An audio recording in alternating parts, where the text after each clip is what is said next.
candles are that way. Scented candles in particular. Right? Yes, there's an aroma again. See, one of the things that phthalates do is they cause something to hold, retain scent. So they're putting it, make it, put on your wall. So, a long time you're going to use phthalates. It says burning incense products, smoking chemicals that can irritate your lungs or allergies, and with heavy long-term use of ventilated spaces may increase risk of heart disease and some cancers.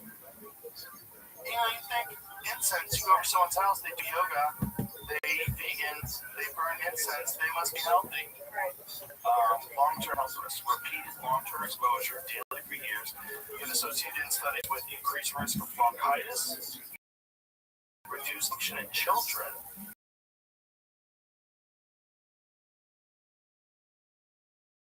and chronic respiratory symptoms still exposed to temple incense. Studies linked to hypertension, coronary artery disease, stroke, chronic limb, what's that word? Ischemia. What's that mean? What is ischemia? I can't forget it. Sounds terrible. What is ischemia? What is ischemia? Lack of blood flow to part of the body, usually because of an artery is narrowed or blocked.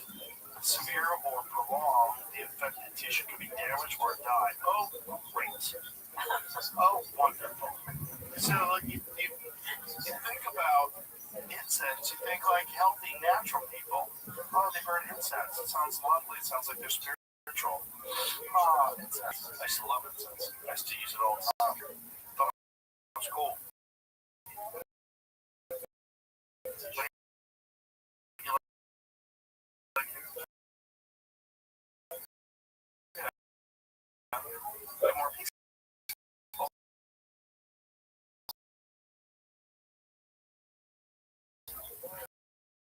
Incense.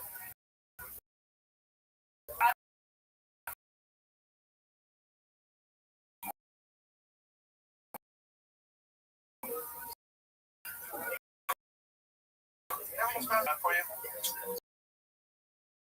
He's strong. You know what? People die. Metal stroke. Really? From the chin, stub their toe, fall. It goes through the right ball and dies. Yeah. Okay. You can dodge the ball. The steel strong. Throw it to the side. That's fine. So if you want to do this, experiment of one that we're talking about one, unless Jamie wants to do it too. Jamie, he's down. Then put energy. Use this. Right. And then they'll recommend. Right. I usually underwent this plasma pheresis thing. Yeah, and got tired that day. Like that day. But the next day afterwards, I felt like lighter. I felt like gross. I felt like I had more energy. It was like kind of late at night. I'm not tired at all. It was weird. Like it was different, you know? That would be great. Are you going to do it again? No. I just did it. I mean, I would do it again, but I just did it a few days back. And after that, and ritual press, and I grind the beans in a steel thing, right? And then I pour the beans in the French press, and it takes 15 minutes rather than 30 seconds. It tastes way better. Well, I'm a big coffee drinker. I love coffee, but I like it black. Like, I love the flavor of coffee. I really do. And so it just tastes better. It tastes better. French press, I think, is the best way to drink coffee anyway. And so I kind of decided, like, why am I'm avoiding all these microplastics. I don't drink out of plastic paper cups. I do all these different things. Why am I still using a plastic coffee machine? I look at that thing every morning and I was like, yeah, but it's going to give me coffee right now. So I press the button to get my coffee right now. And I was like, that's stupid. So now I only use something like this. Yeah. So I'd be interested to see if maybe I have low levels, because I certainly feel like my body, it felt refreshed, like I had less inflammation, but that's like a 2-hour procedure. You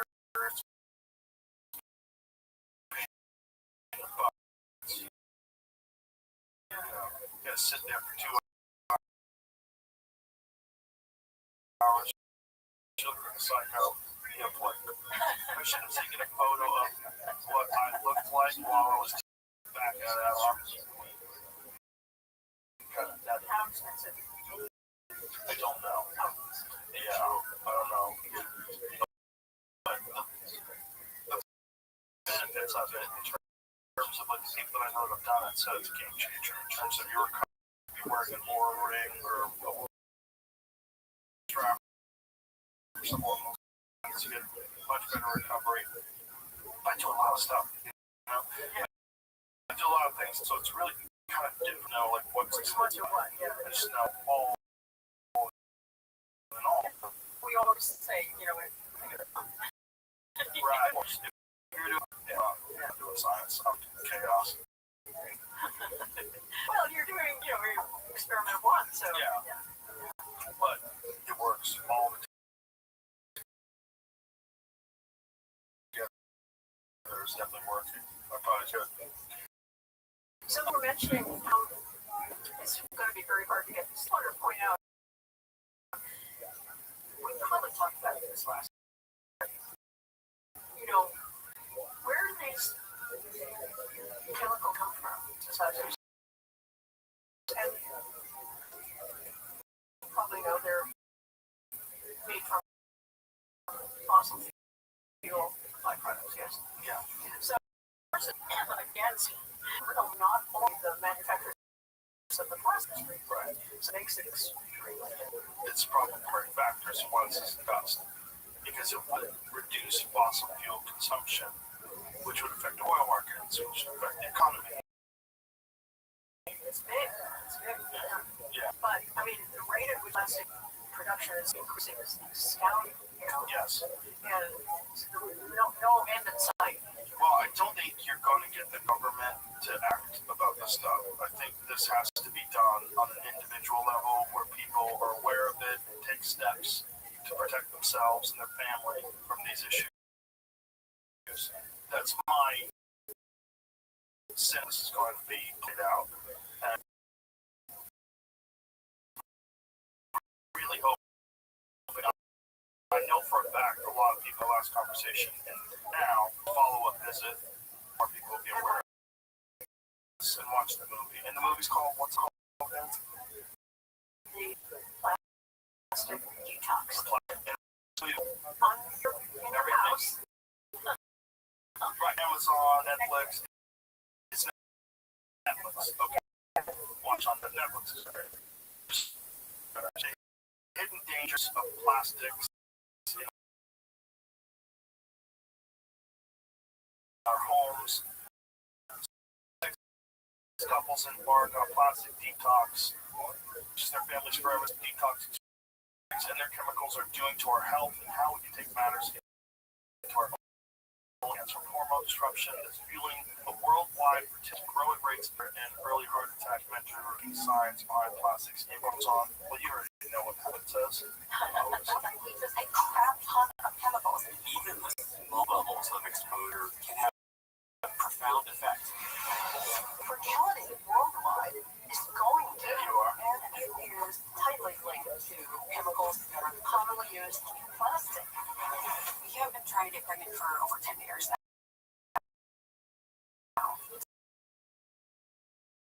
22 months. We always call yourself.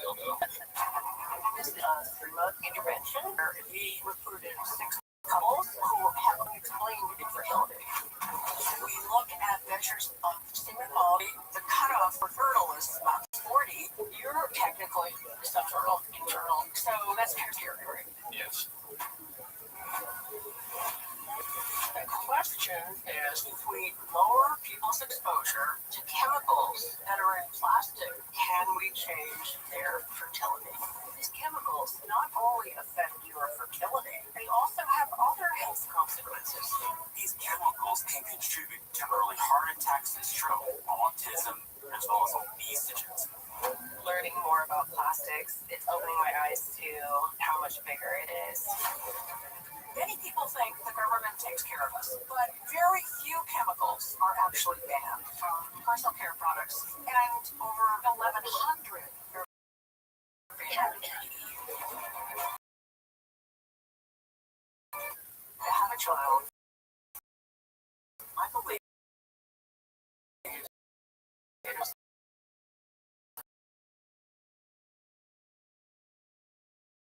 fundamental.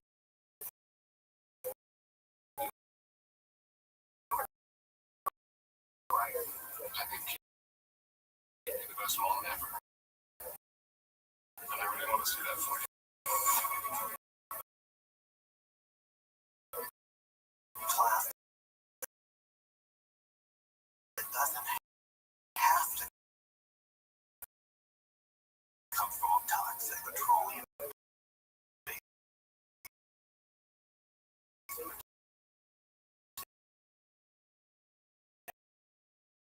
We can learn to do it other ways. Change, and you can help them with the change. That's another good point that petroleum-based materials, and most people aren't aware of that, but you got a plant compounds, like, and it's biodegradable. Yes. Which is like, they make a hemp plastic. And potatoes. Yeah, potatoes.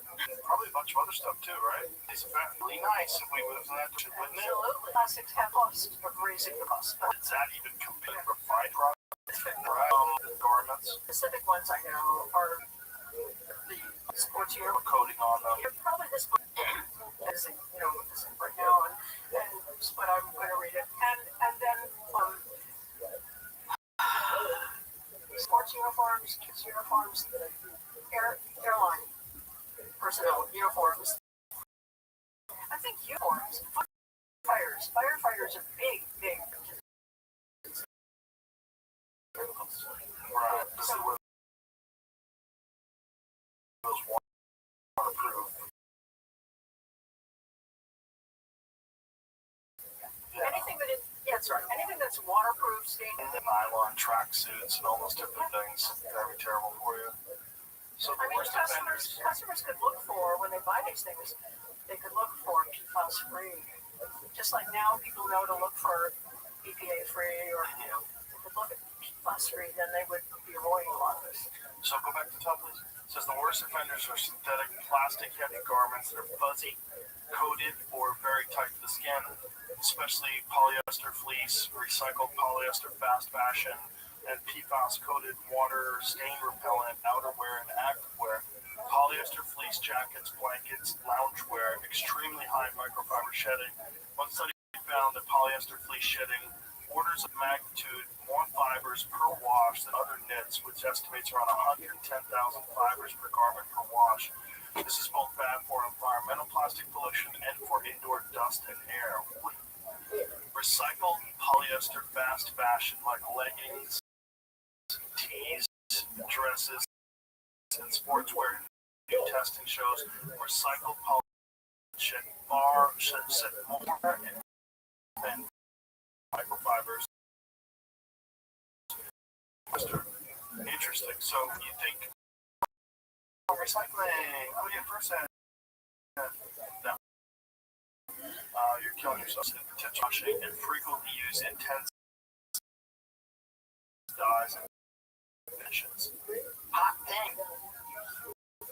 Tight synthetic sports are long periods, direct sweat in and mucous membranes, increasing opportunity for contact with microplastics and additives like antimony, phthalates, and gloss finishes. Cheap synthetic performance or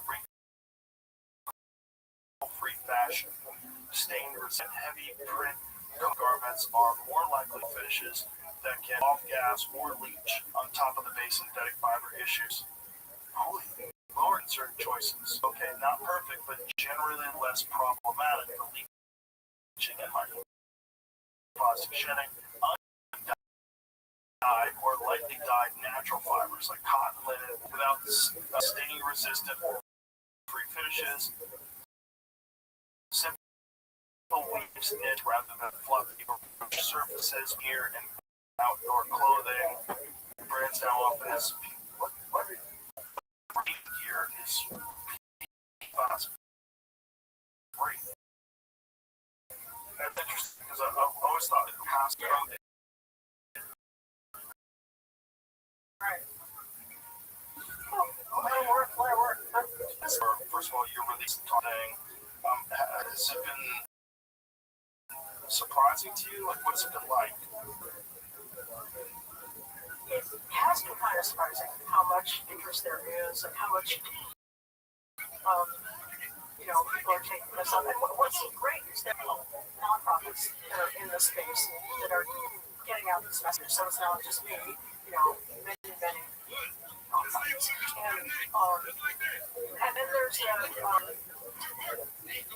there's the plastics treaty, which is a worldwide. It didn't pass, but hopefully it will come back next time. And then there's the work that the EU is doing, which is miles ahead of us. For example, before, but just so in Europe, into commerce, it has to pass certain tests. Right. Not here. Right. So it's testing is on you and me and everyone listening. And we haven't raised our hand and volunteer for that. But, I don't want this to happen. These companies have to get in trouble. And some of them have, there are lawsuits. And the lawsuits against, like, where, like, I don't know. because yoga pants are a problem, right? Yoga pants, those are things that a lot of the gals wear to... I know where the lawsuits are. Going to get involved in that, but at this point, I don't know. But I know there are lawsuits. They can be effective to push back. And by the way, we wouldn't get a federal law, and I think that's not for a long time. But states can do it. California, for example, lots of this. What are they doing about it? I can't read the laws, but I know they're very active.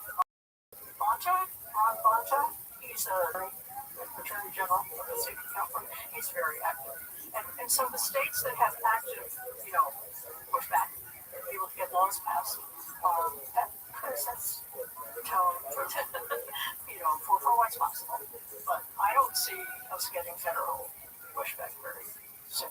No, it seems like industry controls the federal government more than the health and safety concerns of the people, which is very disturbing, but not too surprising when you consider a lot of the other things that are allowed in this country that aren't allowed in other countries. Like when you show the list of the chemicals that are illegal in the EU, that are legal in America, it's disturbing. Like, we're supposed to be number one. We're number one. We're number one in chemicals.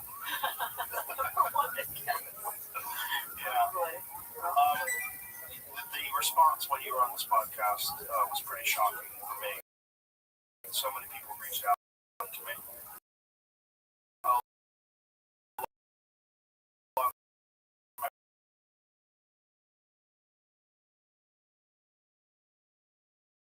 My friends that watch the so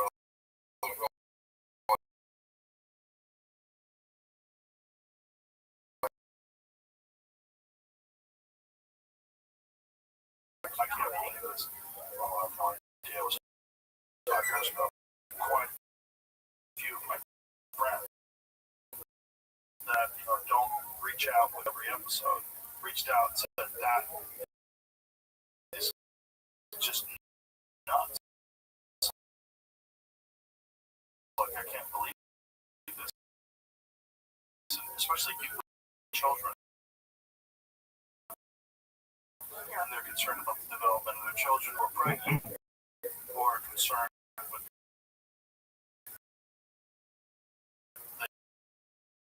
the intake of these chemicals as a role of the child's Well, and algae. if your friends are listening to much, it hasn't. Right, the government's got the individual to make choices, and I'm really hard is that it's I think so many people have Netflix that will never make things good. People just start sharing it, start talking about it, posting about it on social media. It starts happening, it starts raising awareness, and I really do hope here as well. And I know on the show I was at Netflix, you know, both the world. Do you ever think, like, it is that you're this one person that's sounding the alarm? Because you're cutting most posts. That is a little crazy, especially given where I come from. But Look, he didn't exist. That's the question. oh, there are people pushing back. As you are, and I have others and other others on the film support folks out. So there's a lot of support behind the pushback, and we just have to get everybody on board and just say no, I'm not going to. yeah, that's really what has to happen. And the conversation has to increase. The volume has to increase. More people have to share it, talk about it, and more people have to have you on. And we just have to sound the alarm.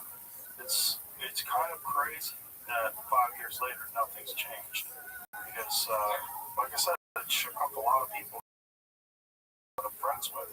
But I didn't hear it from. I mean, I didn't see you on. Did you do any other podcasts after you did mine? You know, if you remember, Sure, very well. like I said. He's great. Yeah, it's great. And there are, yes, a lot of podcasts, but hopefully now more.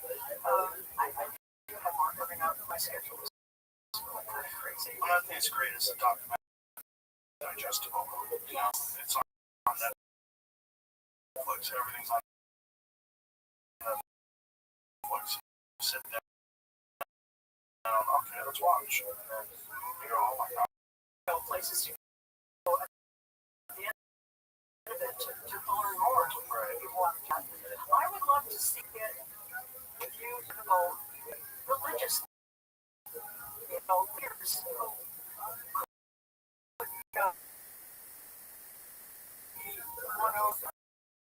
I thought about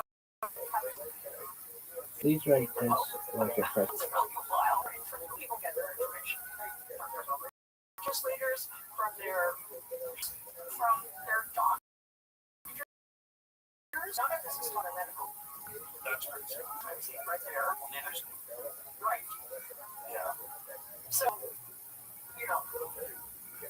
somebody's going to spend a lot of time getting that curriculum changed, right? Actually, you have to get the test changed because the teaching is in the test. So, if you get this stuff on the test, there would be more doctors learning this, but they don't get it. Okay. They learn about land, that's about all. Will To teach the this stuff, HIT especially program petrochemical company, the use of these things is going to affect so many different industries, because if you cut that out, how much of an impact is that going to have on the economy? Everybody just stopped using all the Lululemon brands and all these different companies, but they all just went under tomorrow. Problem if everyone just stopped using these things. Maybe for a little while. Well, the people would be helping you, but Will not be unless they make the switch. what could they do to make the switch? Like if you're Well, what you were saying, like, do they make plant-based plastic clothing? Does anybody do that? Like plant-based plastic leggings? No. Anybody make plant-based plastic? Yeah. What is the primary chemicals that come out? Is it PFAS? Yeah. PFAS-free leggings. Because I would imagine, especially if you're not wearing those kind of yoga tights, I don't think you just get in them, right? Speaking of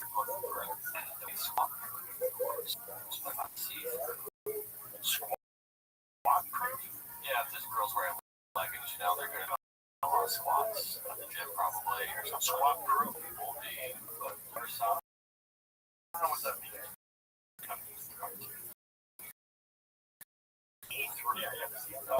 That's a weird bit of squat proof sounds like you can't do squats in front of there. I think it's just a phrase. You know, like when you do a squat, it comes out, you can see some undies through the fabric.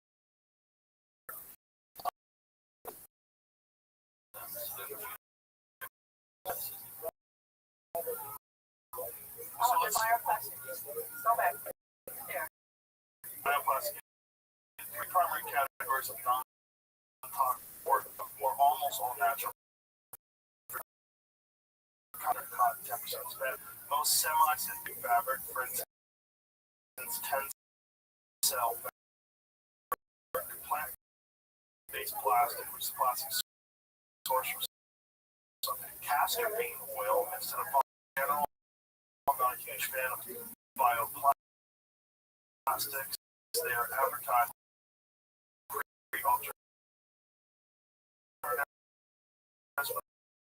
they're still plastic, and some research shows that their performance, stretchiness, do tend to performance out of the three. But in terms of stretchiness,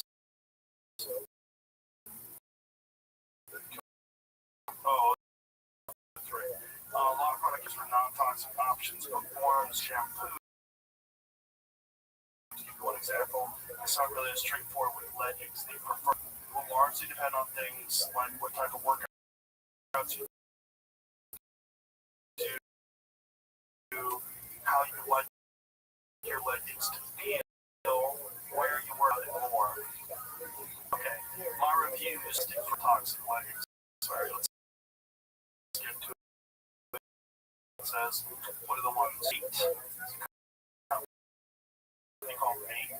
Overall review, they're best ground leggings. I perform, that means. But they're made from healthier materials. They're very comfortable. They've got workouts just for general everyday wearing. Squat test passed, but had to size up. So made is one of them. Pangaya. Overall review. Find myself reaching for these leggings more often than any others when it comes to hardcore ones. Compressive nature of them makes me feel very held in when I'm jumping around. They have great stretch. Squat test, material blend, 92% polyamide,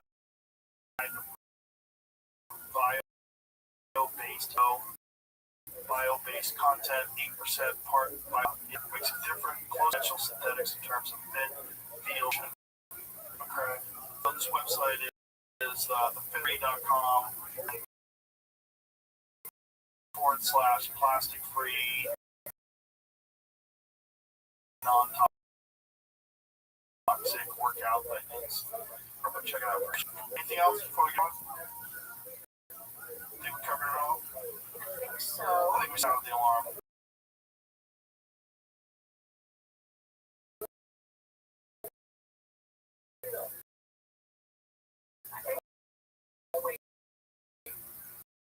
try again anyway. Yeah, it's something that I think it's conversations have to take so that increased awareness and just makes it where more people are making better choices. Huge that I'm really encouraged to have the opportunity and happy to come back.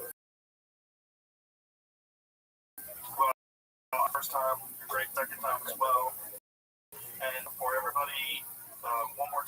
Plastics. That's the new trade. It's available right now on Netflix. Go down and fix your life, kid. All right. I really appreciate it. It was really fun. Thank you. I'm really so happy that you're out there because, like I said, if you would more about it, and a lot of other people would either. Thank you. So in the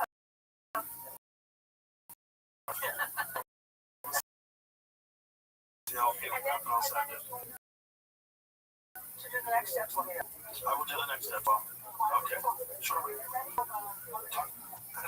So when you're ready to have another test kit, or you can go to Million Market and just order one. Okay. Okay. It's $100. We'll do it. We'll do it for nothing if you want. I'll give you the Okay. very much. I appreciate it.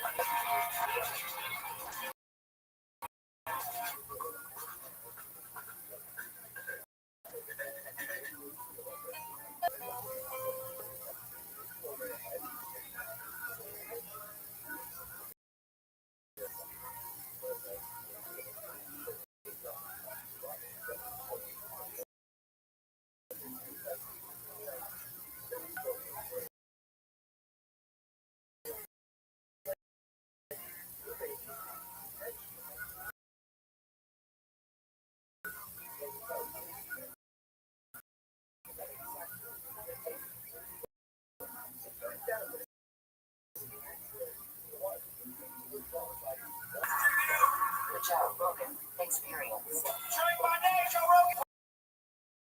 Podcast my name all day.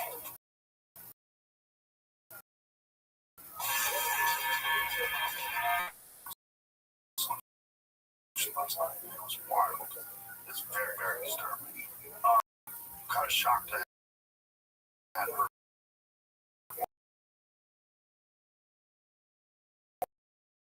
more about it.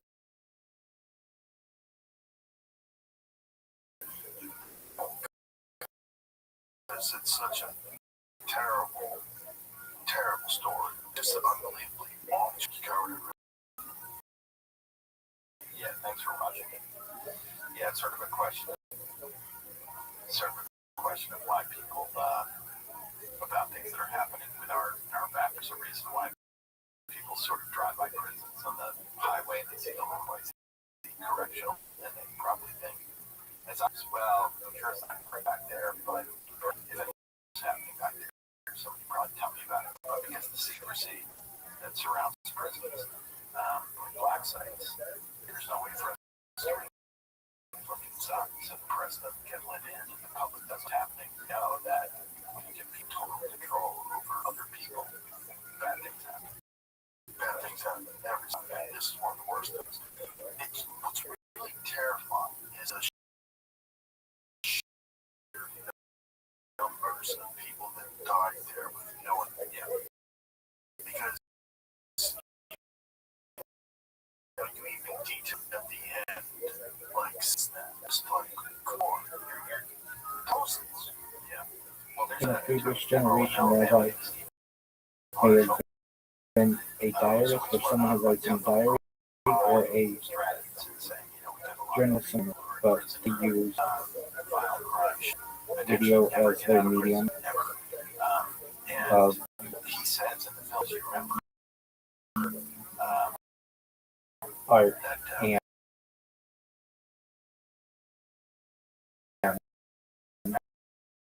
the internet as their canvas. says, well, I think there are evil people and have absolutely no regard for life. And this is a guy who's presided over a system, so we start making them bad. What's the nature of punishment? Are we putting people in? We'll take them. We're putting them there because they're drug addict, pretty much a catch-all in the ills of society. So if you have mental illness,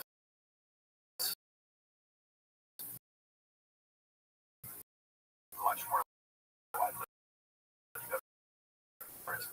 Once you're mentally ill or you have bad social skills, more likely people to something. But you even, it's the one of the things that is very obviously non-violent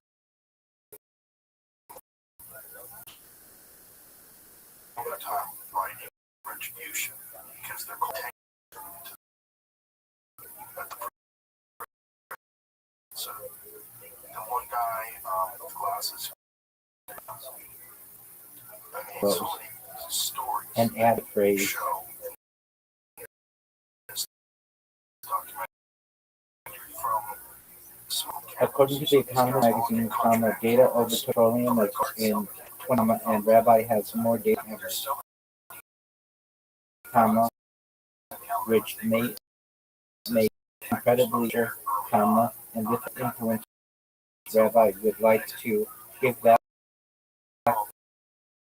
to those making come true of the friends and family of those people who have allowing them to start charities and philanthropic organizations of their own to help the world. Period. Right. And I thought about the packages they bring. I've spoken to guards who said, make 36,000 albums. Refer to Rabbi. Oh, God.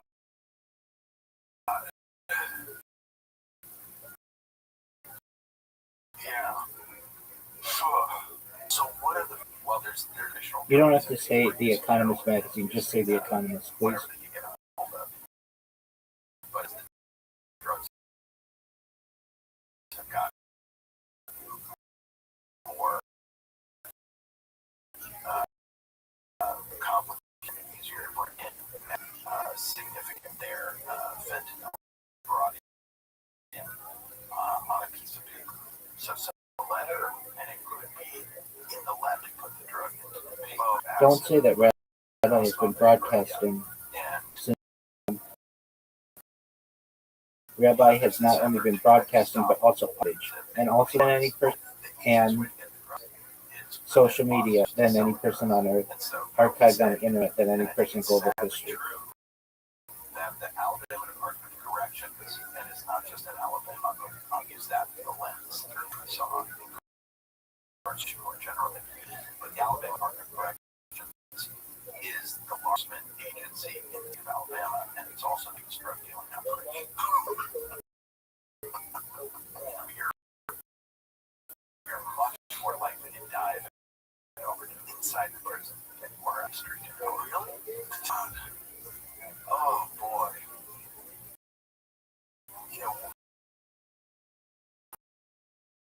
One of the things that is About and below. This needs to, in total, be in 500 words, so try to keep it concise. Oh, it's prison, it's supposed to suck. Maybe if they had signed a bill, it wouldn't have such a calculator attitude about it. Yeah. It's that attitude. It's like, these are human beings. Barely did anything. Like one guy that wound up dying from, you think they did something to get this guy in. Yeah, his name is James. You don't even know he broke in, right? But I didn't even know. Yeah, it said entering. So he entered a building. He wasn't supposed to enter. He got 15 years in a cage for information about what was inside. Yeah, this goes back to the story of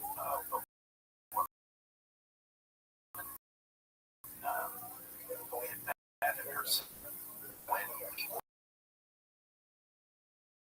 were first communicating with him.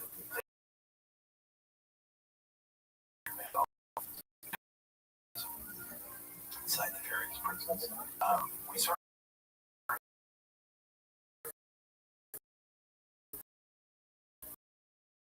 really couldn't believe it because the way we got into the prison to begin with is I had gone downtown because I was always interested in immigration and problems of that in the system, the justice system, films about the justice system, and there's a lot of others. My daughter was 4, and she said, I'm reading this book that and it's a brothel by Alabama with me. So we ended up reading the book together, and then we both sort of just didn't know anything about it. They'd never been there. Growing up in New York, and it was just not in her immigrant. So we went down there and we met a man who was the state of Alabama, Chancellor Browder. And I said, well, I'm really curious about what's going on in prisons. And he said, well, you should just come in with me. And I said, well, later they're not going to let me just walk into the prison. And Al said, well, don't come in as a filmmaker.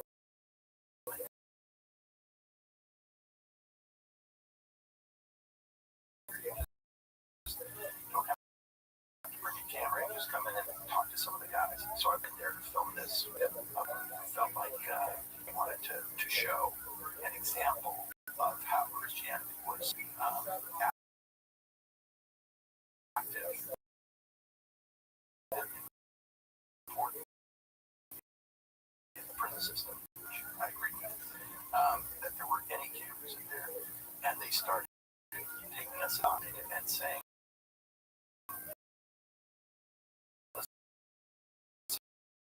what they're showing you is a very curated version of what's going on. About to get into these other buildings, you've got what's going on in that dorm over there called the guards. You can look at that dorm where people have been in solitary confinement for 5 years at a time. You want to show them, and I felt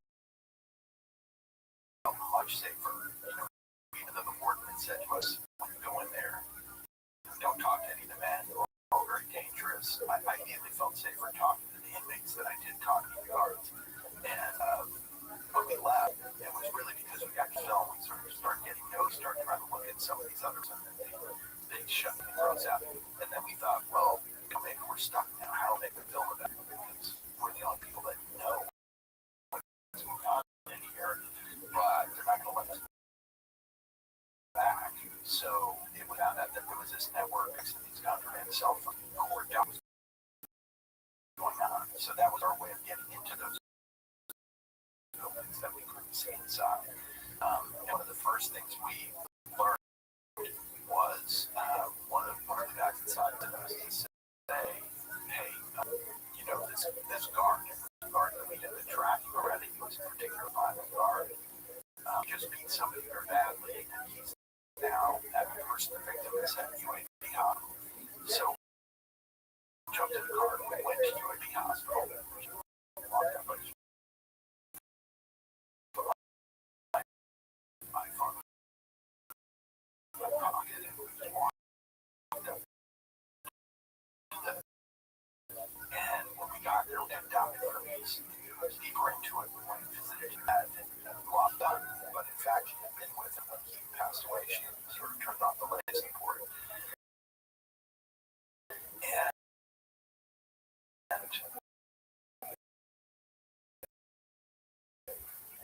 we said, we want to make a film. We're trying to tell this. I'm in. I want to have. This is a very nice white lady from in town, Alabama.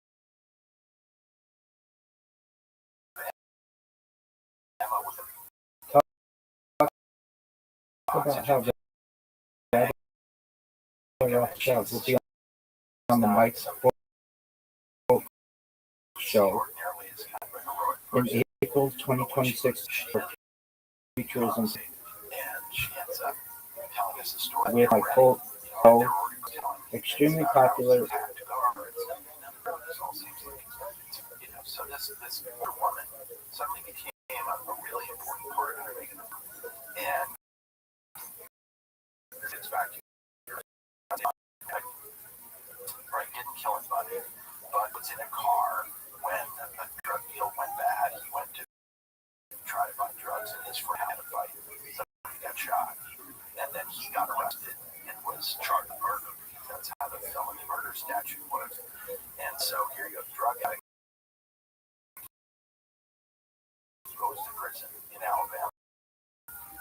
Please remove the quote having Rabbi Rothschild in the podcast is rare. Just quote from Rabbi Rothschild. You say, Rabbi Rothschild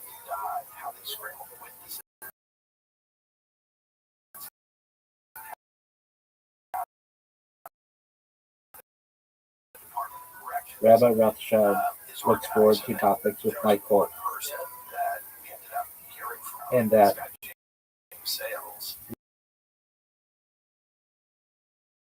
listeners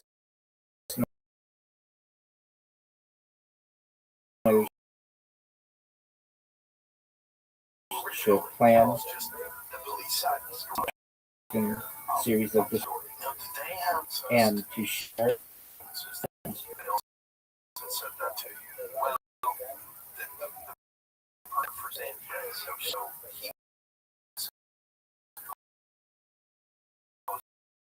Beyond a private attorney call, but that Department of Corrections doesn't abide by it. I think they do listen to attorney calls. Sales didn't exactly on the phone what it was going to say. Good person. Sales, the one pipe building was locked up for 15 years for that. Because obviously these are put out without a lot of that man's right now. I'm not going to say more. But just was saying that he also started to get closer to getting out. He was killed a month before. As he started getting closer to release, he just started getting more frustrated and more angry and started taking guards about, what I've seen here, and then lo and behold, he get out in a cell, dead, and, bleeding from orifices in his body. It's pretty clear that he was given what they call a hot shot, which is that's got something about it.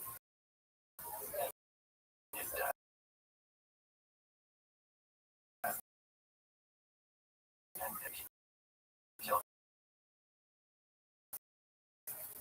Boy, started when you particularly what's going on. What were you intending it out? Did you already have reports? We knew a bunch of stuff.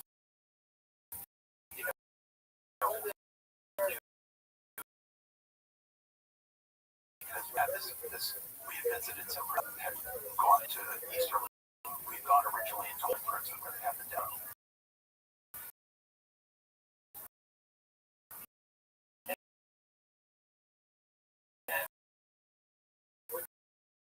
Went in there with the chaplain and the lieutenant.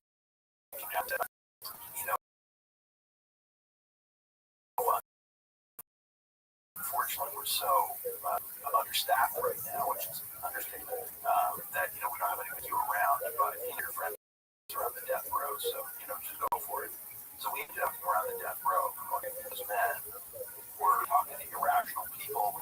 They're people who were getting the story out, and so we knew going in that there were a lot of bad things happening. We didn't know exactly. And then when we went into Easterling and then burning society and saying, they beat me so bad I get on myself, or I just saw the happening this week and none had been. We started to realize that it was really a huge crisis, but it was just being kept secret. This episode is brought to you by Surf. With the help of AI, cameras are getting smarter every day, sending emails that look legit, but are Surfshark. It's way more than your good old VPN. It's an all-in-one security tool. They have a ton of advanced features, and one in particular that's called Email Scam Checker. This thing notifies you if an email you received is a scam or a phishing attempt. Guessing whether the mail is real, you can check it before you click. Of course, Surfshark still has the standard VPN benefits, hiding your online activity, or allegedly change your location and access says geo-block content while traveling. The final kicker, one subscription covers unlimited devices, so you can protect your phone, laptop, even share it with your household. Pay for one tool, protect all aspects of your online life. Go to surfshark.com/Rogan or use code Rogan at checkout and get 4 extra months. It's crazy that you're relying on the guards to get in the phone, expose the crime to the guards.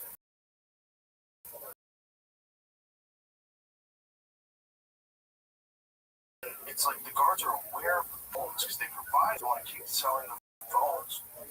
Well, another way of looking at it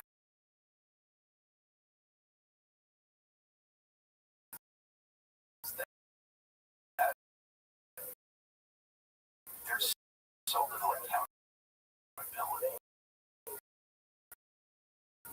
that they don't actually get in trouble for it.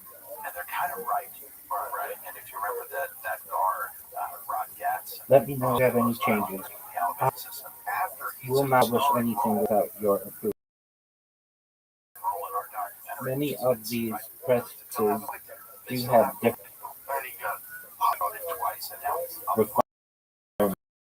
requirements, so some formatting may need to change.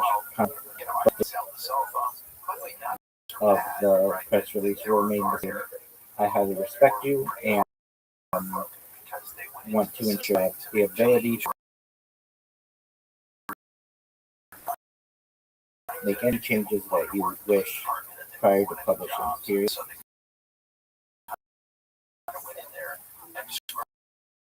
To us that they want to help people with addiction. They want to see how we rehabilitate people. But when they got in there, they realized very quickly Job thinks that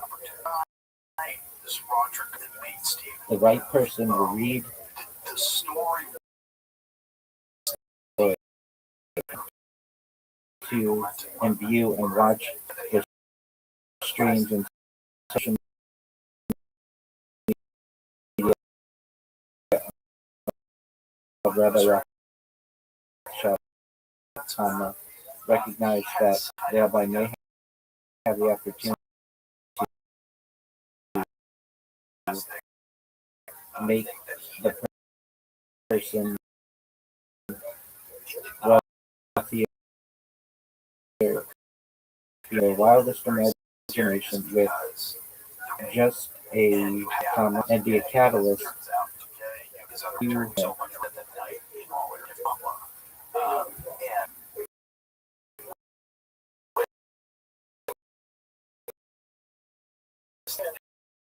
Davis was in there and risk or whatever. he never went out to the guard and everybody that the lawyer spoke to, doesn't witnesses who had seen what happened. All of them said about this plastic knife 15 feet away. And the guard came in and just started begging. Added the press And the guards would say that's the same to Stephen Davis, statistic, and that's what all the witnesses. So they just have to say, it was almost just a warning to everybody. I was like, look, I can do anything I want. I can say that he's resisting and say funny, and the way he kills him. And this is a guy who's 300. He's 6'5", and he's been implicated in 23 excessive force cases. And the Attorney General in Alabama, every single time, is defending the guard. How many other people died in those cases? There have been a lot of other injuries. I think that there have been 2 people who died out of the 24, 25 cases that we know about. But there are a lot of just maimings. There are a lot of situations where people are just damaged, often permanently. You saw what happened at Connecticut Justice when Robert Earl Counsel, when he leads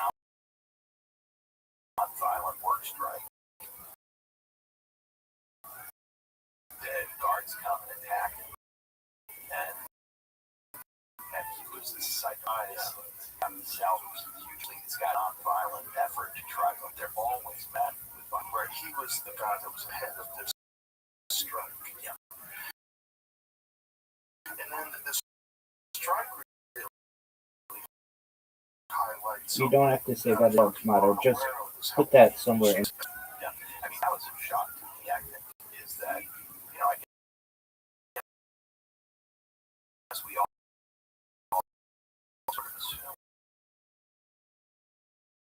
well, if you're in prison and they ask you to mop the floor or you help serve the meals or something, or lives, that was crazy. Yeah. Grounds of the governor's mansion doing Stuff, yeah. And beyond that, their labor in it, right? So those guys are sent out in the mornings in vans. They go to Burger King, they work at Kentucky Fried Chicken, they work at You don't have to say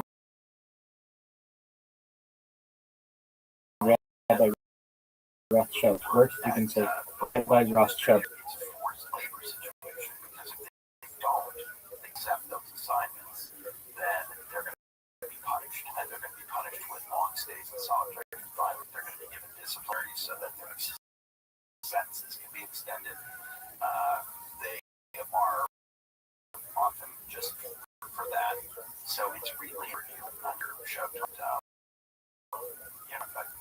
which led to convict leasing. And what we're seeing in Alabama now, it's not like convict leasing. It's exactly convict leasing. They're just selling the labor of incarcerated people to industries. pennies on the dollar of what Yeah, if you have to pay people. yeah, and they get paid well.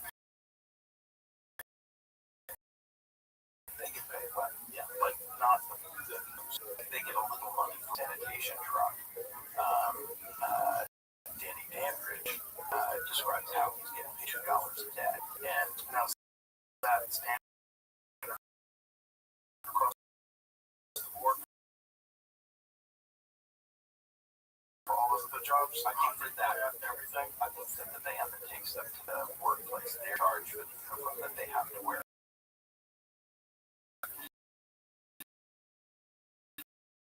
So it's sort of like they're fines that knock everything down, almost nothing. A lot of kids, the $2 a lot of prisons, they do all the construction. You can see the drug dorm where the counselor decided to be a professional drug counselor in the prisons, and nobody versus him. And so Raul Cool, one of the guys in our film,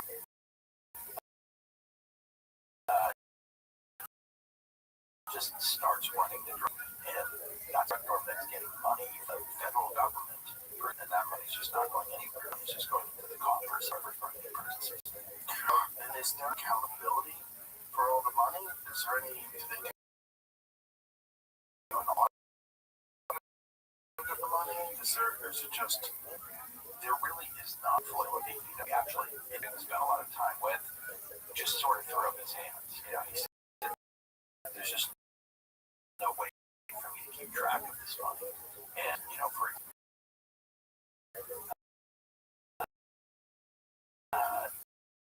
they incredibly purple OJ went into the Alabama prison system and did an investigation.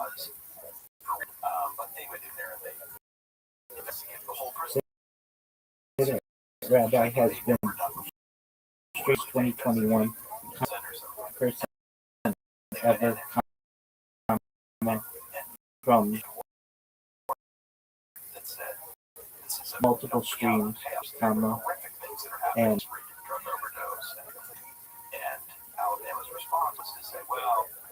so you can view life from 360 degrees, 24 hours a day, 365 days.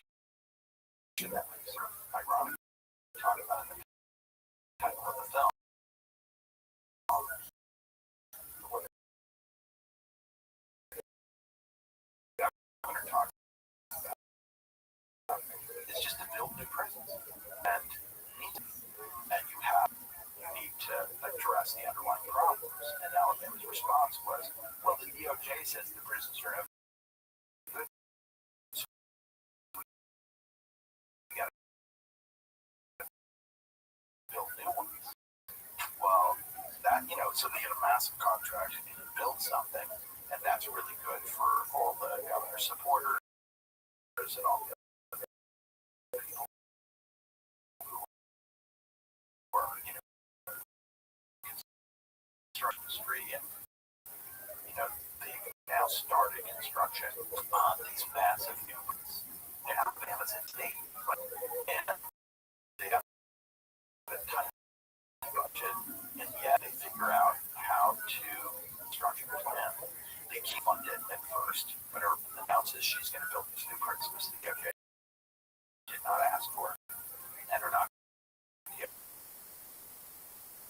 solve the problem. And they admit, by the way, that they're not just a huge problem. Prisons are operating with 200% capacity, and is this going to affect overcrowding, or is it just the number of beds? It's not overcrowding. So they're building these massive new facilities. The governor can't get them. So they go after the company that they got from the government, which is trying to build prisons. Very hard to argue that building prisons is something that's going to relieve some other kind of health problem or whatever. And then I think they get fined for that. Or they pay a fine if the government money is not supposed to be for.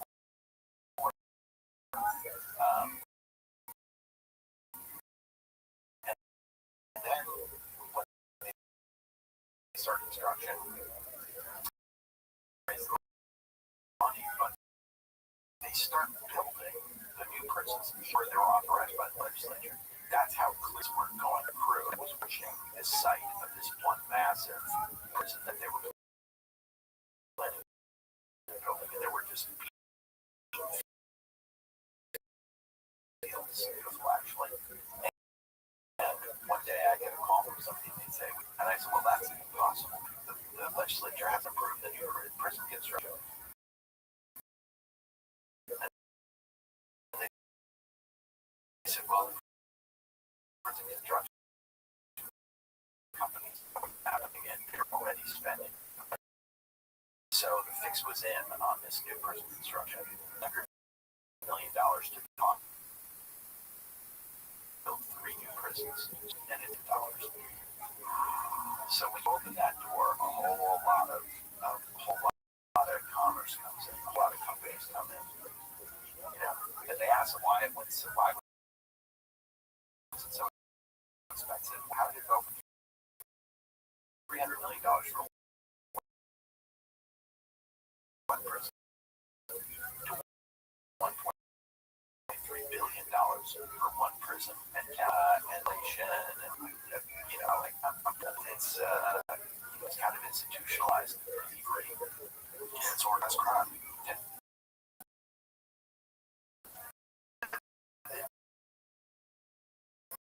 When you are in charge of deciding what's crime, and you're running a state like now, very perverted fact. I made this film, this series called Kings. Great. Wow, thank you. Great. Is this real? Yeah, me too. I mean, he's an incredible proj. But one thing about him is, that family's worth $90 billion. This is not like a regular rich person in America. This is an extra super duper person in America. And he's killed 3 people over 30 years and just walking around, got away with it. Meantime, you have, young women, moms in Brazos County Jail in Texas. Our mutual friend Jeff Ross did a documentary there. And he interviews the girls that are in there, and he says, what are you in here for? And 2 of them say, I'm in here because I stole baby formula. So, that's money means a lot. It's gracious. Yeah.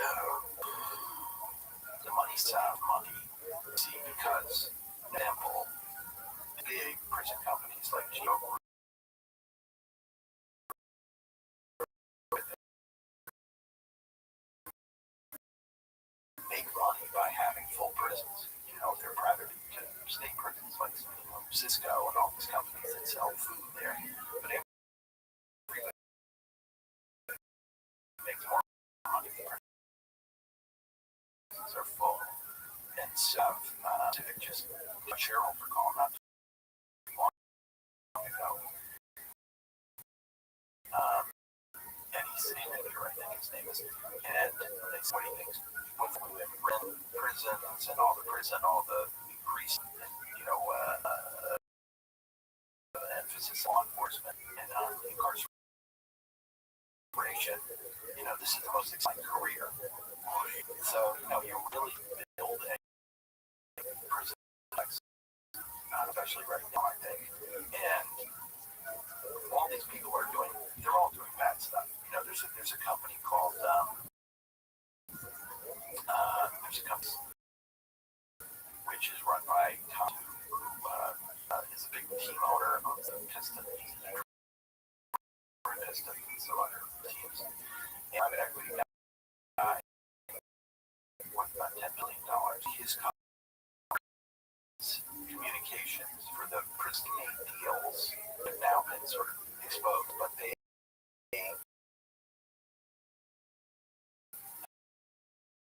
made deals with groups departments where they had jail, and they said that of letting kids visit their parents in jail are going to be great because you don't have to drive across the state to see your loved one. But the contract specifically said that they had to replace person visits. So when a kid went to go visit his dad, even if he was 20 yards away from him in the prison,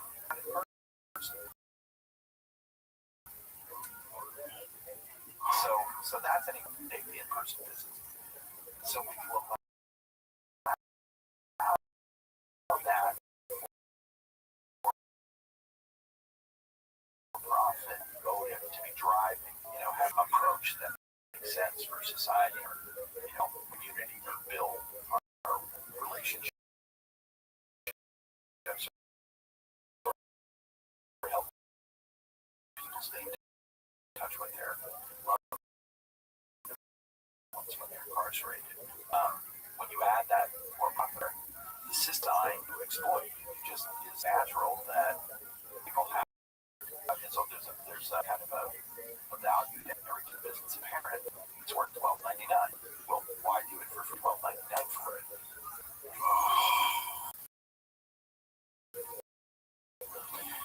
This is one of the aspects of human nature in regards to our relationship with money. That so many people, if you give them the opportunity, they do it. Yeah, they just do it. Yeah, they do, especially under the framework of a corporation. A corporation allows you to have a diffusion of responsibility because you don't think that you're the one doing this horrible thing. You think that you work for, just do my job. And also, it involves a corrupt system, and this is your job. You think of these people as all good people that are part of the corrupt system, it sort of minimizes the hard feelings that you have about that corrupt dismissive. I really believe that I've heard you talk about diffusion of responsibility before. I think it's such a huge part of what drives all this is that you have people who don't really have to ask themselves the hard question. Am I the person that's exploiting somebody? Am I the person that's overcharging?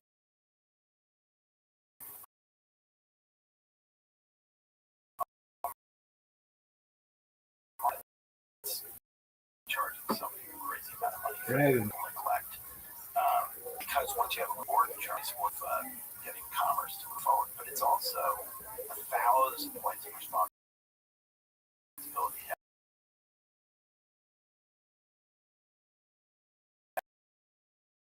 Every one of those persons counts. I don't think the odds.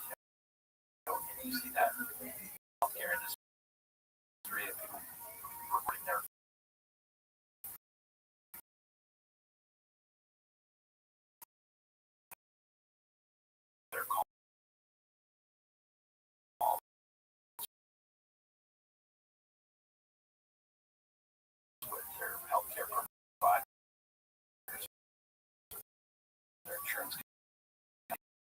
he's saying, "Oh, I'm sorry, I really can't answer. That's not my job to make that decision."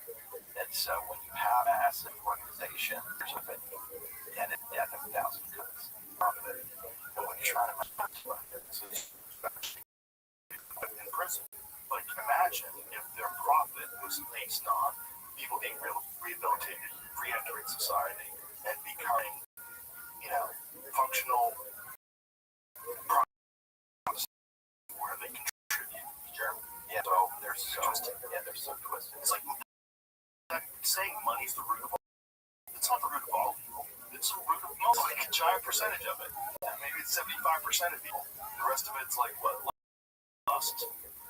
Yeah, I mean, Anger, jealousy. Yeah, that's the root of a lot of evil. Or whatever the other percentage is, but money, fucking evil, man. And when you can do it inside of this framework of a corporation, it's so twisted because it's ubiquitous. It exists in almost all industries. There's always, whether it's like, this is the reason why people celebrate it. Healthcare executive shop. Right? They're like,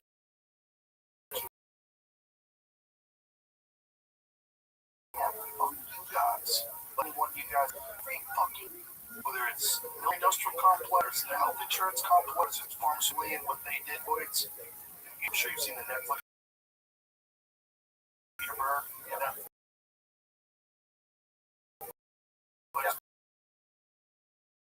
painkiller series, fucking responsibility. People that have relationships with people that got addicted also lost their lives, also lost everything because you're dealing with a brother or a mom that's lost that you're hijacked now by this situation. You've lost your dad, you've lost your mom, and obviously a lot of causes of mental health, and that social media includes sort of alienation and things that are but industrial incarcerated has a huge impact on mental health. I think people don't realize when you have 2 million people locked up in these facilities, and many of them are just being traumatized every day, whether they're seeing somebody get killed or they're constantly in fear for their life. The idea that those people are going to somehow be okay when you want to let them out 10 years later and they're going to rejoin society, give them $50 a bus ticket, and you say, hey, I hope you can become a taxpayer. Meantime, they don't have enough money to pay for one Red Roof Inn for one night. They can't do anything when they get out of prison. And then we say, well, what's the difference? I guess that means they're paying. So let's put them back in. So incarcerates you say, I have any family members, and they're going to give you $50. And now you have to figure out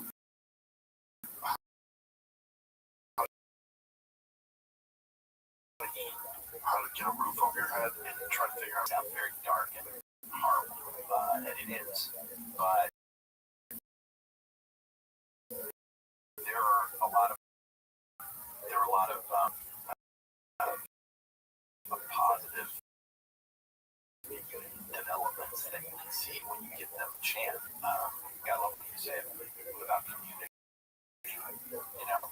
About the importance of building community as our community, and we're torturing people that are idiots. If we're cruel to people that are in our community, what does it say about us? Right. What does it say about God? What does it say about forgiveness? And clearly, we see that there are so many instances where people are trying to do things better. There's a woman in America, in Alabama, who was a mental health professional, and trying to give mental health services to people who are incarcerated. And I was kind of looking at these people in these cells, these solitary cells, just a little in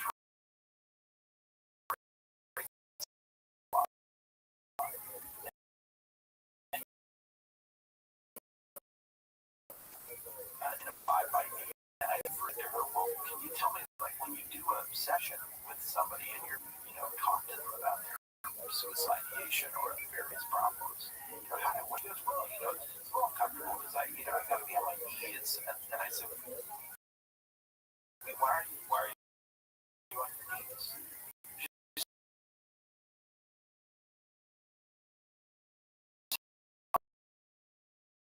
Oh, well, I have to be able to talk to Tracy.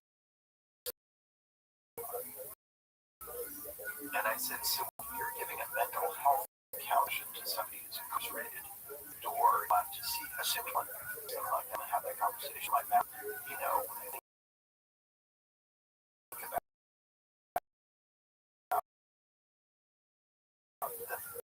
the idea that that's going to be somehow something that we're doing the absolute minimum, which box that says, once a month this guy has a psychiatric evaluation.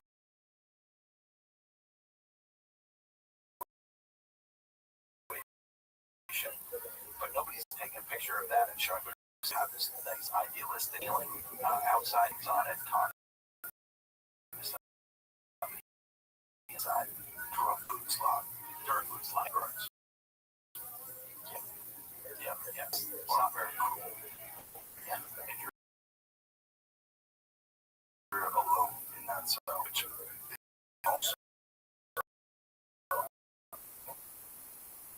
there's nothing, total no access to anything. Yeah. Have you ever had experiences with people, friends, or family with incarcerated? Oh, yeah. Well, I had this one friend that I used to do martial arts with when I was a kid. And when I was probably 16 or 17, he walked up. I didn't know him that well, but I knew him as somebody who competed in tournaments. He would show up and train with us. He was a pretty tough guy. He went in, so his tattoos, he burned all his scars, these big keloid scars were all his tattoos now.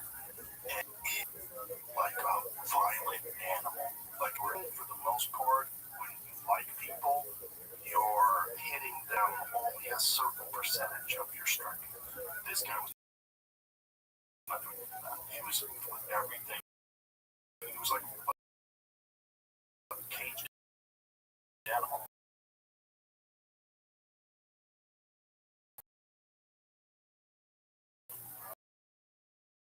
And as I got to be closer to him, training with him, and being all these about what it was like, just fighting his life, he had to take on 3 guys. He picked up a broomstick and he was beating.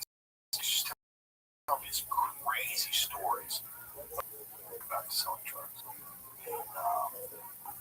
he eventually got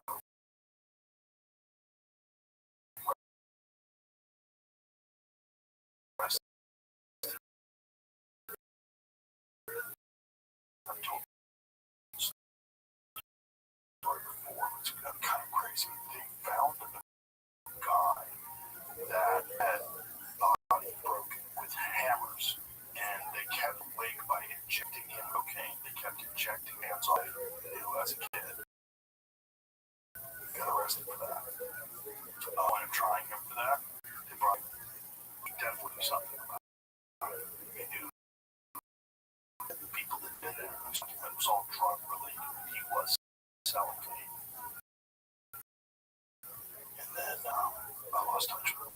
I knew quite a bit because the world of fighting people conversations with people. You have a lot of trouble. A lot of very angry people, like come from violent people when they were bullied as kids. I came from the most mild of those violence. I didn't come out in fucking abused men. I lived in the suburbs of Boston. I lived in New York, really next to the ground. I just was interested in martial arts. And then I was fascinated by this idea of bettering. And I hit men, and one guy who was a fan for culture, and I trained him. I would teach this guy how to do martial arts. And he was an assassin. Yeah, I mean, it was very strange. I knew a bunch of organized crime figures, mostly with the Irish. A lot of those guys came and trained,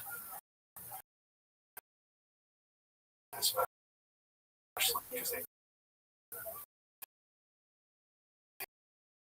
knew some other guys that we knew that were a couple of one of my friends that went to jail, and that no one was a criminal, no one was a drug addict, there was nothing really crazy. Yeah. And then all of a sudden I was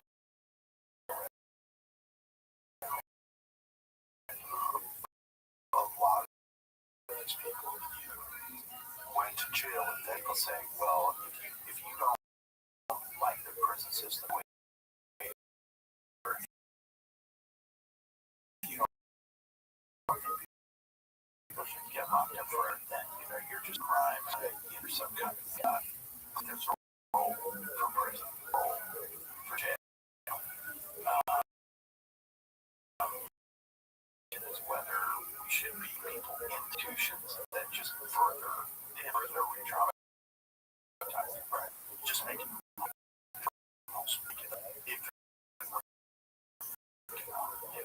there's no emphasis on the best thing. It's like if you're releasing the back, what are you doing to the rest of society? If you're taking a person who's committed a violent crime, way worse than jail, and then release them. This is like a slow, like assault or something like that. So it's very, very difficult for these people. Very, very difficult for society to make a decision. You want to protect people, just keep jail, keep everybody in jail. But there's zero emphasis on how to take a person from a completely broken childhood, broken home, violence, drug addiction, completely being accustomed to violent crime in your neighborhood. You're empty crap there. And what do? No, there's no emphasis whatsoever. It's just using them as human batteries to generate money. And that's evil. That's what's really crazy. This is where people have subverted this idea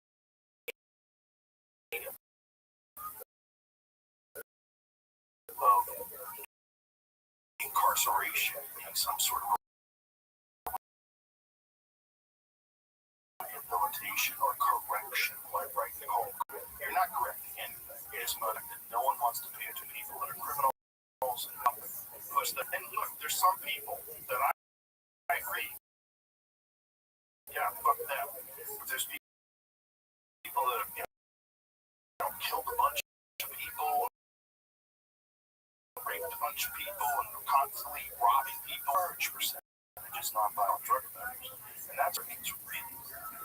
It's like, so a person is deciding. You can have the drugs that we sanction. You can have the drugs that we tax. You can have these prescription drugs.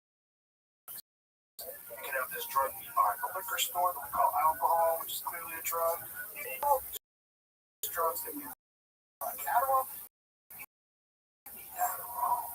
And should I take a little eating? Maybe some fucking, and we'll sell you that tax that's being, and we'll put you in, because you're not following rules. And it's like an adult telling another grown adult what they can or can't do, responsible for what, 50% of the people that are engaged? That's kind of crazy.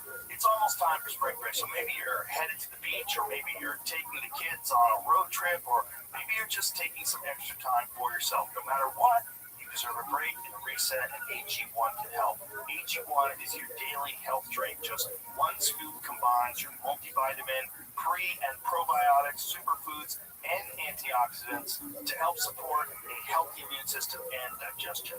Plus, it travels really well, so you can start working it into your routine even when you don't have a routine. Just slip a few travel packs into your luggage and have a nice flight. I've talked about AG1 for a long time, and it's not just me. I know a lot of people enjoy it. It's very easy, very convenient, and you deserve to take care of your health. Visit drinkag1.com with your first subscription. That's an $111 value at drinkag1.com/Joe.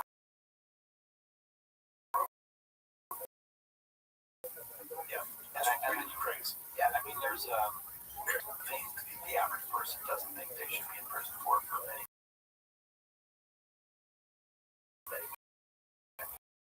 years, drug crime or being an addict, basically.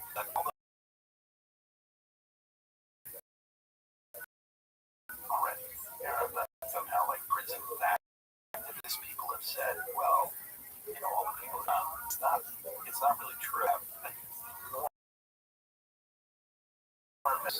Criminalization of drug addiction. So you're already making people sort of feel hopeless. So like Steve Marshall, the AG in Alabama, says, well, we've already released all the non-violent criminals, right? So the worst of the worst. But Well, that's not true just because of sales. a maximum security facility for entering an unoccupied building. That's because there's sort of an inflation of this concept of violence. So they will, in Alabama, I think there are 44 different that are considered violent, and they include crimes they would not consider violent. So somebody verbally, like most people commits, people that they're ever something that consider a violent crime. If somebody enters a building, whether they steal something or not, that can be considered a violent crime. And so it makes it easier just to, as you say, like, I like that of the battery. I think about it as like, sometimes like the Matrix, that, for Alabama to do what it's doing, it's got to have 20,000 people suspended in nation, because that's how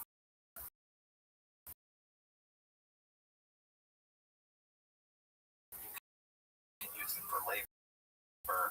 That's how you can use them to sell up stuff. That's that you need that many people. I think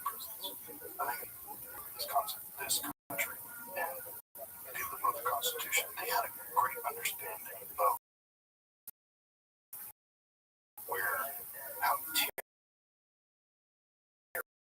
can emerge. And so they try to put those same rules today, but they had a great understanding. We're not following it. But the checks and balances and make sure that one person could accumulate all of the power. Whoever first initiative of allowing incentive always, when given the chance to make more money, figure out a way to justify making that more money and come up with rules or regulations or carve-outs, caveats, something why they can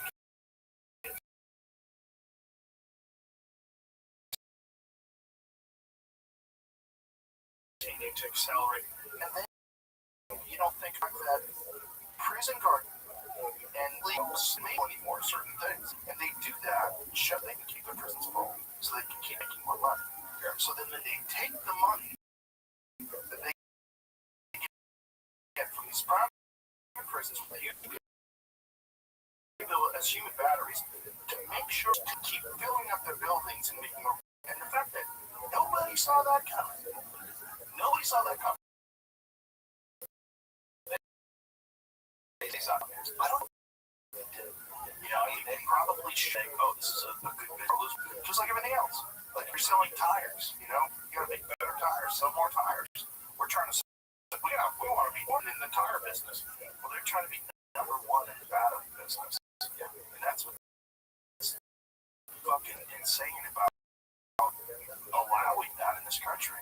And how do you put that genie back in the bottle? There, you at least figured out a way to get into overdue bond. A lot of people say to us, well, this film, The Alabama Solution, is obviously about Alabama prisons. Are those prisons? And we always say, those are state-run institutions, like private prisons, in a way. They're able to make deals with Securious about their phone system, and that makes millions and millions of dollars extracted from the poorest people in the country, right? Are being charged high, daily. You communicate with companies that are doing healthcare contracts with the prison. So there's so much money in that they sort of, even though the state owns that piece of land, it's still kind of floating to companies that are accountable to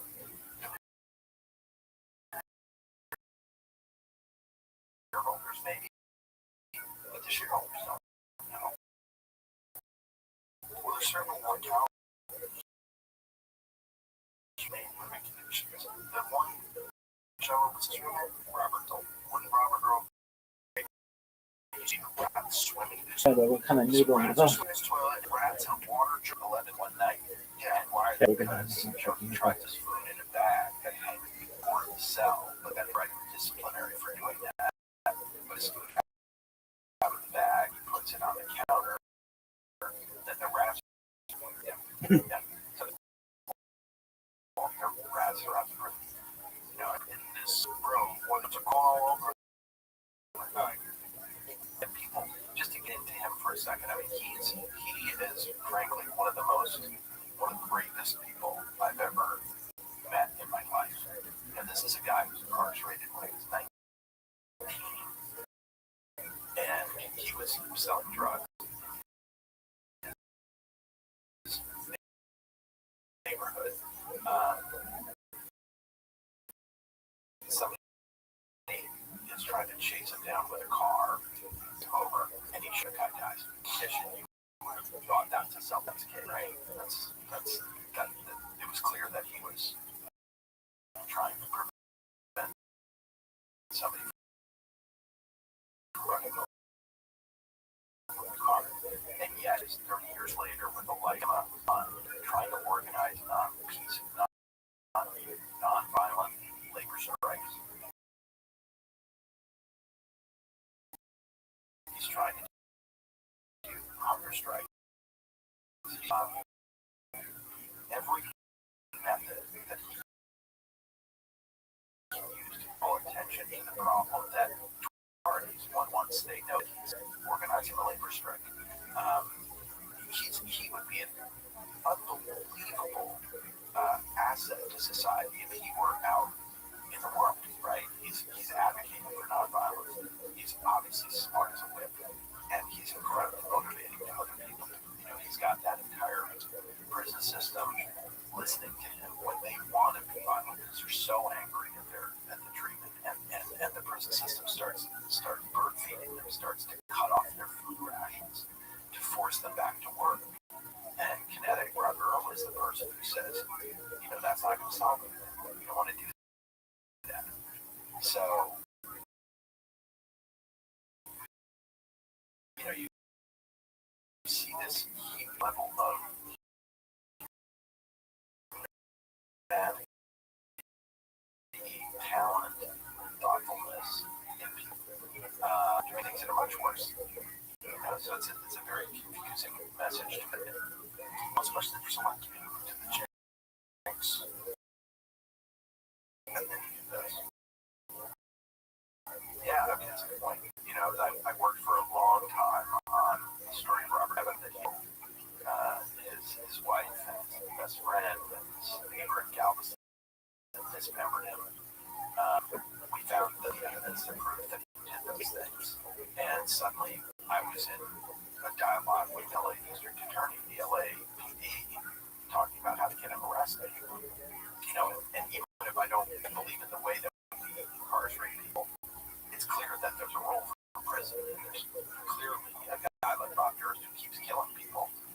Need to get out of society. Well, he died now, and he was locked up in a facility in Northern California.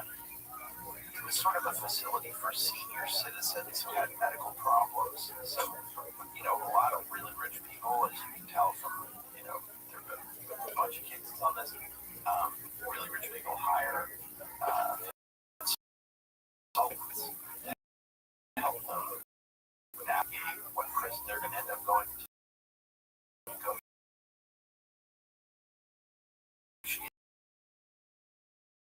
For better conditions. And so you find out, with that sort of situation where a guy out of a prison farm ends up in a pretty nice facility where, he has access to lots of things.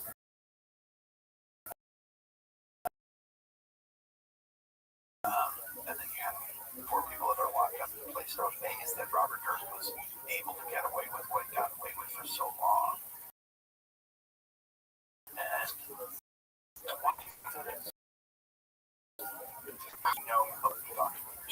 well, I knew a lot because I had made a narrative film called All Good Things about sort of Robert Durst's origin story, his relationship with his beautiful wife when they were both young, and before all the bad stuff started happening, and he became the guy that he became. There was this kind of strange love story between this kind of difficult man and this very lovely girl, Kathleen McCormick, and I made this film around Durst's character, and Kirsten Dunst played his wife, and really investigated that story so that we could tell the tale of what happened to them in an accurate way. And while I was doing that, we reached out to Robert Durst, the real Robert Durst, and I said, we're making this film about, I guess we spoke to his lawyer, so we're making this film about you, your client, and like to talk to him, get his input, and make sure that we're trying to tell the story. Yeah, what was the premise of the film? It was basically the story about him and when they first met this rich guy and this girl, sort of the other relationship, toxic her, and his wife starts to become active. He moves to Galveston, Texas, and disguises himself as a deaf mute woman, becoming friends with his elderly neighbor.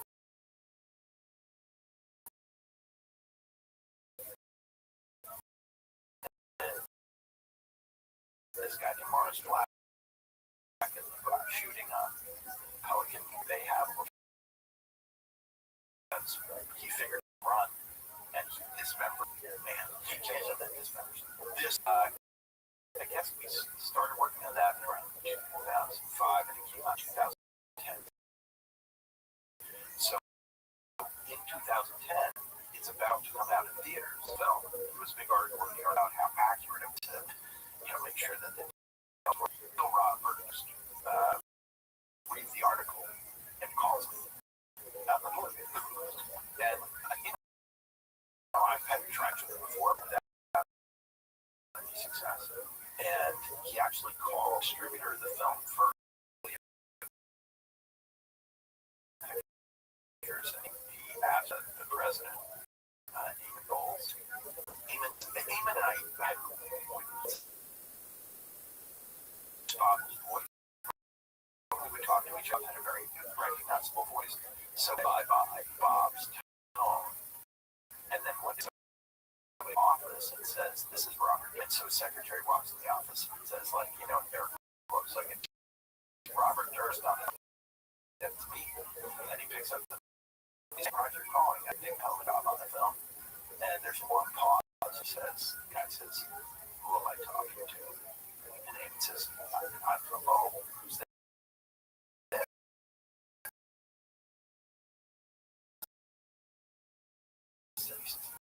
This is Robert Durst. And so he reaches out to me. I knew that he was trying to reach me. First phone call with him.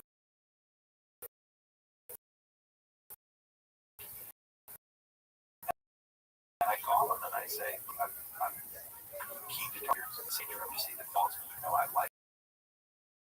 And I said, "Well, why did you like it?" Well,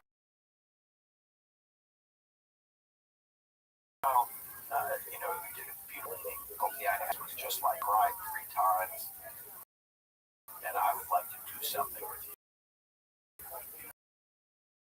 I would like there to be something out there from my story. And I said, "All right, well, why don't we ask you a bunch of questions?" And he said, "That's fine. Okay, let's." So I sat with him for 3 days. Just finished a movie about him, A Drone, which is now in theaters, and interviewed him for 21 hours. And you think you do long interviews? He's 21 hours one person. And his faculty extraordinary, he is incredibly honest about things that most people would never be honest about. You know, he talked about arguments with his wife, for he says, you know, that he says crazy stuff. And he explained to me that I said, you know, I think you were kind of offensive when you went to visit her mother. You know, she had this mother in her 80s. Then you went to mother, and, you know, I think you did some odd things. He goes, well, yeah, you know, I visited those people, and they were, you know, and she reads Yankee magazine, and you know, and she asked me that Kathy had come out of our, my penis was hard. Like, you said that to mother? Yeah, what am I going to do? Sure. That's what I thought, you know, or you know, why did you tell the police that after your wife, after you on the train, you went to the neighbors to have a drink? When that clearly wasn't. Oh, yes, I lied about that. That's what. Why did you? So he's very.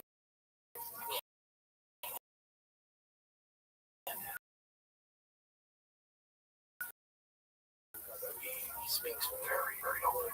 All makes sense, right? Yeah, I mean, he is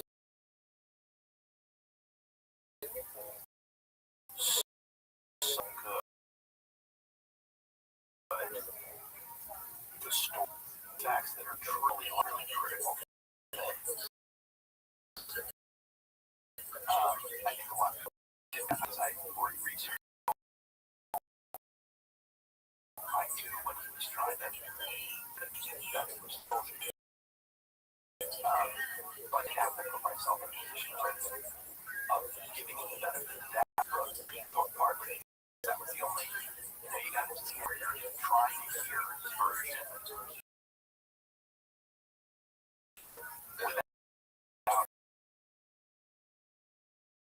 debating it the whole time. Right.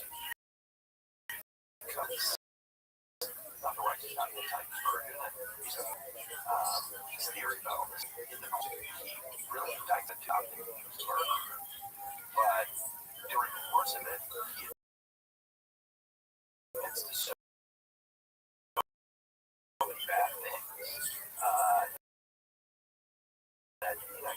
assumed that he was in his early 70s, so he's probably already experiencing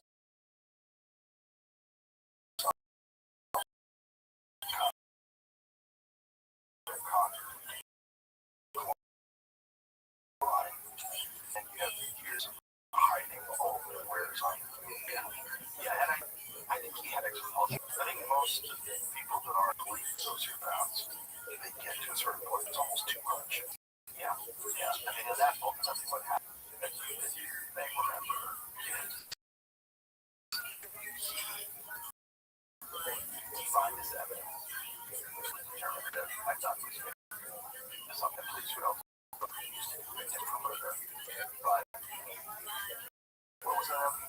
So there was the fact that the killer of Susan Berman, Frank Foster's California, had left behind when he shot Susan Berman. And the note that 1327 Benedict Canyon have sent to the Beverly Hills Police Department. That very seldom happens, but people expect it. Why would somebody send a note to the police? Maybe if you like the person, if it was his best friend, it was Berman, and it was doctors that did it by their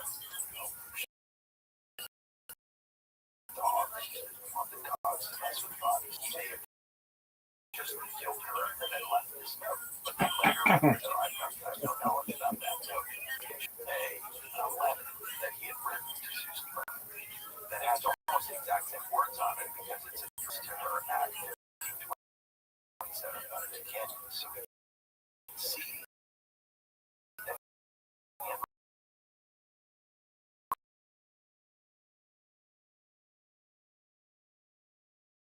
writing on that is a handwritten sample, but a handwritten sample around with the same misspelled words exactly. And of course, this letter that we find, he also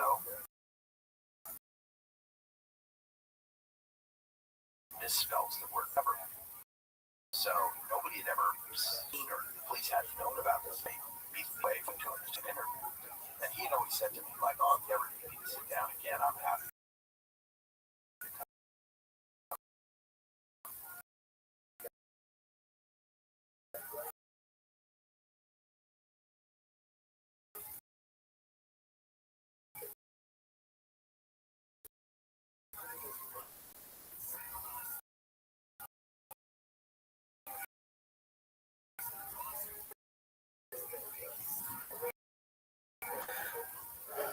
Which is a podcast effort.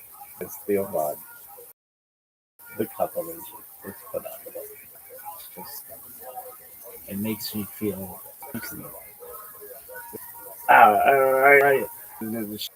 like got some tapioca in my sheets, girls. Oh fuck tapioca.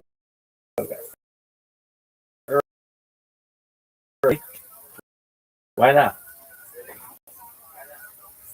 Don't hear this. But I love him so much. He is smart. He's got a good head. I love me some J-Ski. Alright, but how's it start? It starts with I don't know.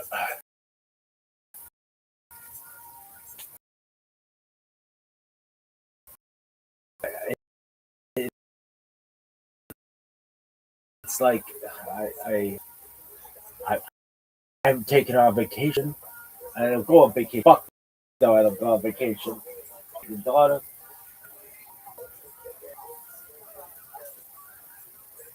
It's just it's such a perfect snapshot. Fucking love snapshot. Jerry, he was in fucking. Oh, he did the fight campaign.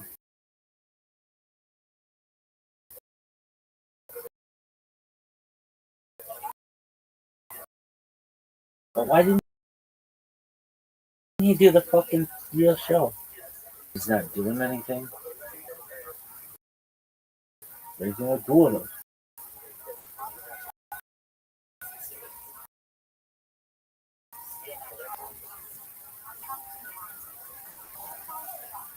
podcast about Jimmy Devon.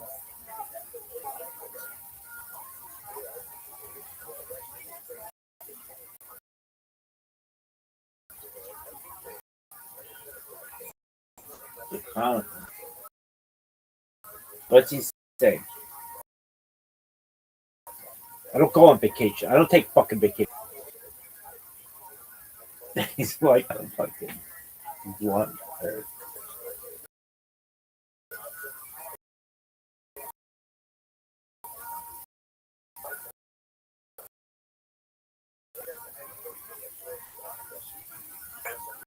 Vacations.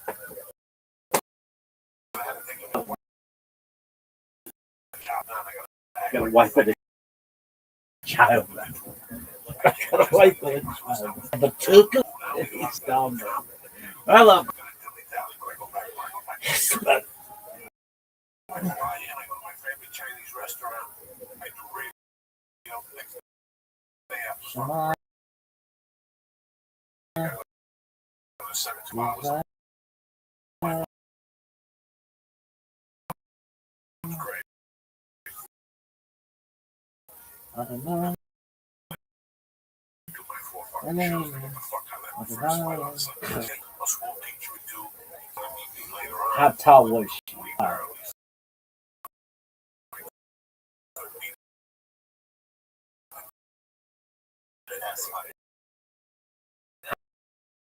How tall was the child? So, you know, we didn't fucking do a podcast. I don't want to give nobody the Jimmy Shooter the short story.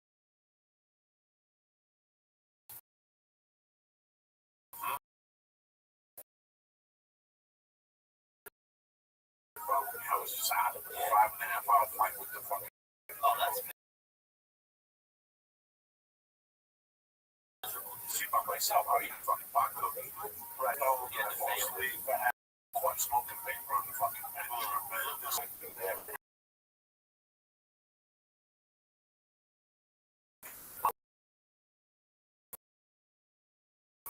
Yeah. Oh, it's that. Fucks you up.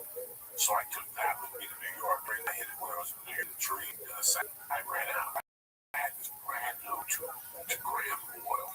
And I opened it up before I got the plane. I charged it up. First 10 hits, it's like fucking cloud. I had to do this. And I got on the plane. Like 2 hours. I look at my daughter and every time I would hit it, we go by the window seats. I go, I can't have it. So I go, let me go to I'm in the bathroom with the fucking iPod on and listen to Pink Floyd. And that's the iPod on. That's how fucking crazy I am. I'm listening. Wish you were here. That's the album I'm listening to because it was like, you're crazy. Have a cigar. Eat edibles. I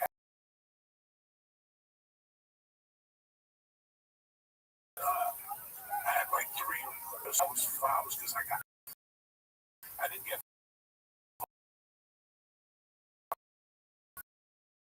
the way that made a big difference. I got an agitated hour mark. At the half-hour mark, if you don't have some, once the full Mad Max is finished, you're up the movie to watch and I jump it up. It's like some fucking shit. You want to get up. You want to get up. So I said, fuck that. So I closed myself up. Way out, I had Virgin, I had main cabin select, and also crawling back and forth. Like, fuck that. Just get the main cabin select. How old is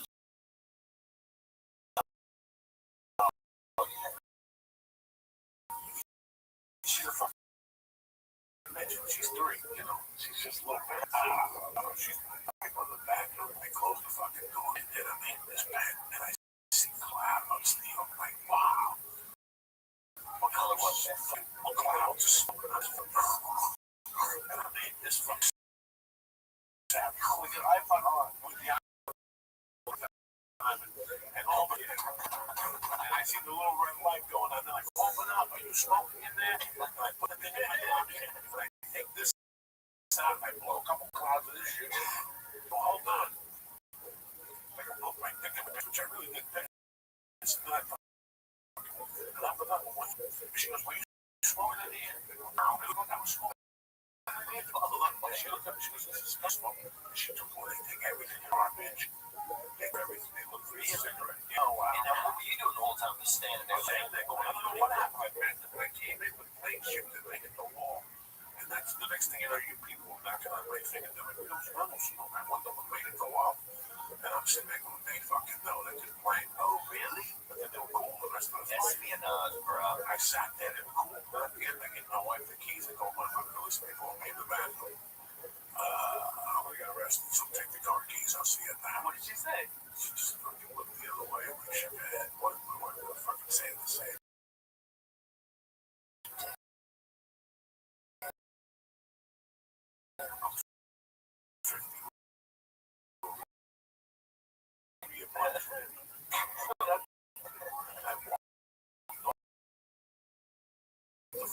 Wow. Now, did you think though, whenever you got to LA, there was gonna be fucking that's weird. Like, yes, man, it's fucking cool.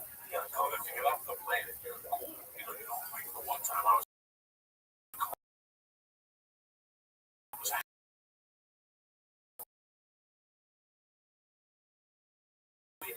I said, I didn't do nothing. And then you just start to feel like a fucking bad guy too. You're like, oh,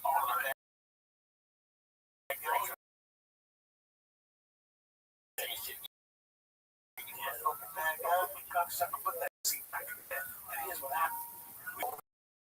I'll say, let's go. Guys, how you doing? I just sit there the whole time. Fucking. So in all your years of being on the plane, like, you never.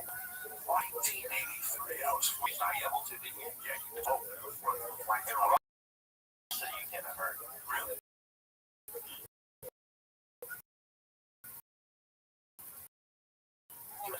I heard that you can't. There's no complaint. I tell you what, it's fucking time now.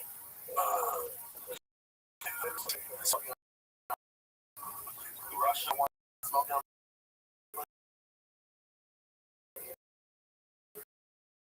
No, but in 1984, February 1984, on the way back from Denver to Jersey, there was a soldier next to me that had a brown bowl of weed. And I'm like, what do you got? All right, that's when you can smoke cigarettes on the plane. He's like, let's go do it. We went to the back fucking other day. Me and this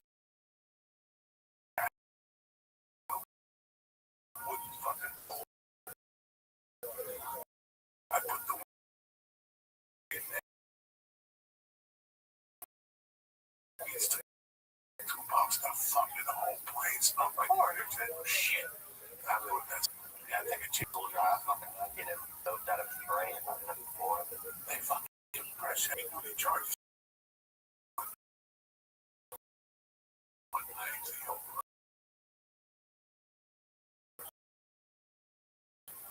I got so fucked up in that one.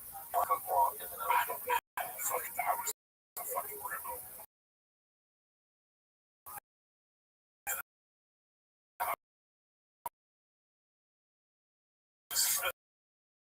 I was living in ass. 18 were getting me. Don't make money. I go fucking. So I started getting guns and bring coke. So I bring coke back. But this was taking the one client from New Jersey. And that's really 3 o'clock.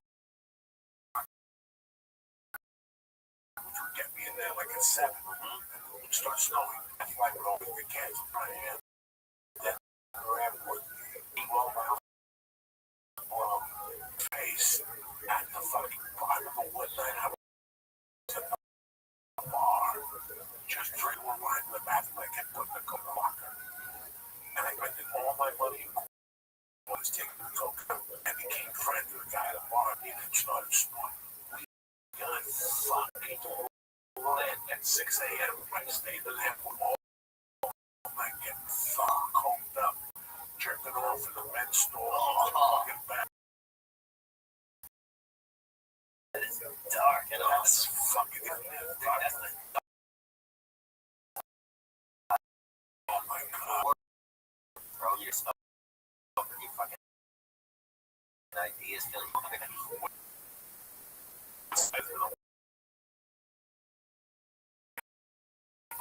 I know, jumpers like jujitsu 3 months ago. I've been going years, and I'm still going to tournament with players.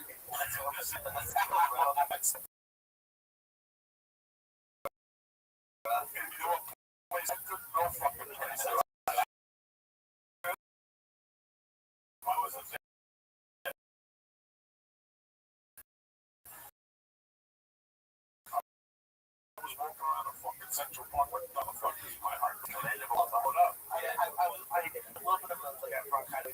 Drop one and then I was a Rothschild. See, I'm the coach. I understand.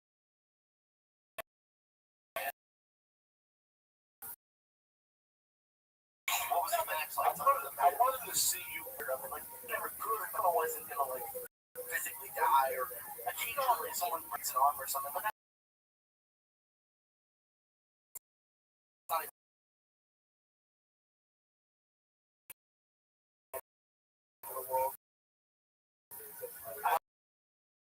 it really, I've been losing weight for the past couple of years, and it really, right now, I'm going against people who are like 290, 280.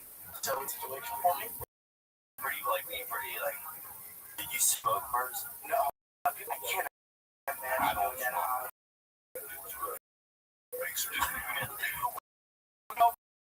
I was going out of my mind. I was like, I checked the lab. Is it? Can you be high in it? No, I tried a couple times. Almost not going to because he's yeah. So like you're on that breathe heavy, like when you're just how it breathes. It is heavy, yeah. So I was gonna that takes your mind, but also your mind. The animal tells your mind you're about to have a heart attack, and you're fucking running around just listening to you. It's not even true. Sometimes just here, it'll happen a little bit. Like animals, some animals don't run cold for. They create a lot of anxiety. A lot of people say you don't have anxiety. Yeah, that's all. And if you get to the uncomfortable feeling, next time we eat fucking 8,000 milligrams edible, it's uncomfortable feeling through an hour of like, Jesus Christ, this is terrible. I'm feeling pretty up right now. I'm pretty high. Yeah, I never smoked, so I feel fucking. Why'd you start coming? Pretty high, man. I've been around LA for like 10 years. Yeah, I started like 12, 13 years ago. Okay, because I met you when I was really young, like 2005. So, I was young. Did you ever miss the weight? Do you ever miss the weight run? I miss eating well. I miss, but I don't care, like, how much I used to fuck. Oh, yeah. I work nice. I work in fucking get whatever you want. It's depressing for me. I don't watch football until 12 ways. It's not even worrying about it at all. You're asleep. I'm fucking like or something like you just normally like here for 6 a.m. And I was working nights on a TV show, so I'd go from there to here, and then I would like more and I'd get Jack in the Box. And sometimes I'd just pass and start eating it.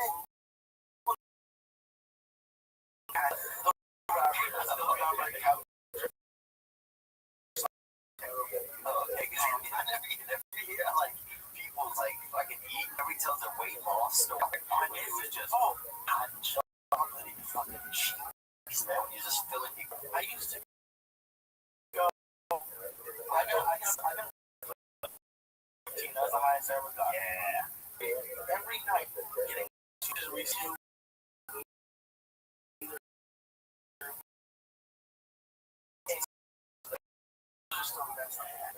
I can't have Mother's Best. And then either fish or gummy bears. Yeah, it just happened. I would tell myself I would have the other, I would have 2 of each the next day, but it would never happen. So I miss it all. I miss now I have a fucking. It's depressing. It's so still, but it was the spread. Yeah, what you really fucking want. That's the one you grew up with. Louisiana. How far? A suburb about 40 miles. Yeah, 45 miles. So your family's there. Like, I bet, but outside only. experiences around food. Yeah, food, culture, eating culture, and the fact that where the fuck you go, it was somehow always shrimp bowl. I was like a motherfucker. When I went to shoot Grudge Match, we shot that little but I was low. They put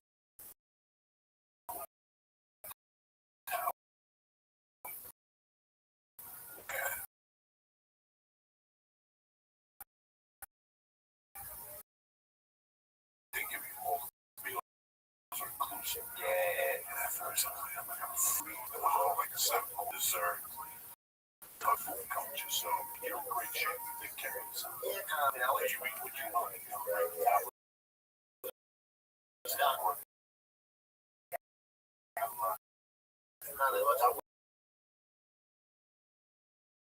I work at a fitness or I wish that I wish I could solve it. I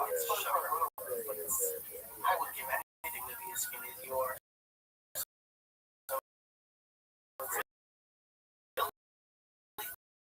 Yeah, man, I've never been skinny, so this is like a new.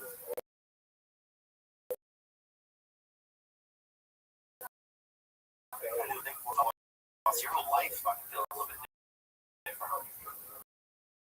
Yeah, I'm still 28 today, so it's not as bad to me. I just thought like shit, like it's really different at all. But it's glad you're not like serious. I didn't have bad knees and stuff. I've never even had one. I just see it and it just looks. There used to be a place in Baby Formula too, actually. Baby Formula. You see a lot of this distance. They're getting baby formula outside of a French boy. And there you go.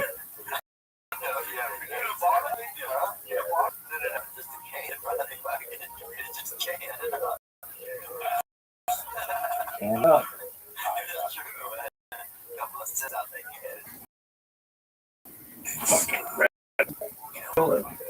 Causes shortages.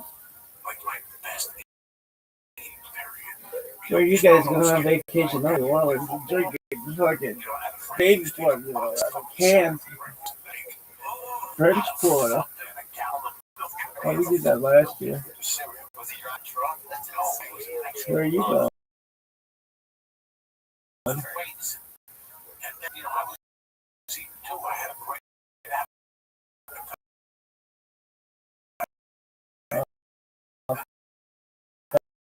Okay, we're going with you. Colorado, they took away turkey soup, and not even brushing your teeth, just going to bed with dirty teeth. That's how I feel. Yeah. So that's it, yeah. That's where I'm from. Place you can go dirty teeth. Dirty teeth, and you don't, I don't know, it's like a chicken color. I'm saying it's not like 20 chicken colors, but it's 20.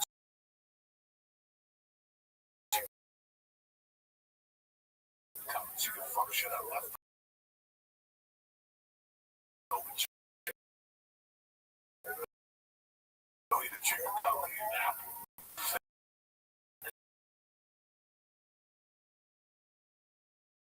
Yeah, exactly. Lucky all week. My mom was there for almost a week. We've been sitting here like she made stack on like my entire fridge. I use cobbler. She made ice pops and that. All you do is a layer of graham crackers and you have to get the cookies. Pudding. I like pudding. Pudding. And you just do layers of pudding and freeze up with some cream on it. Paula's been talking about it for 3 days. She loves it. Sorry.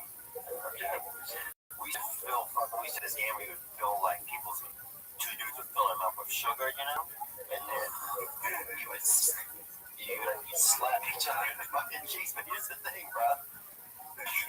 It's hard to hold a whole bunch of sugar in your mouth.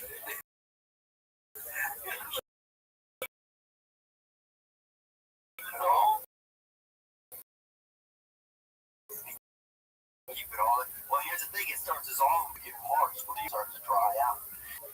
How old are you? Like you was a child. Okay, like when I was like 8. Like 8, yeah, 7, 8, 11. And then 14 even.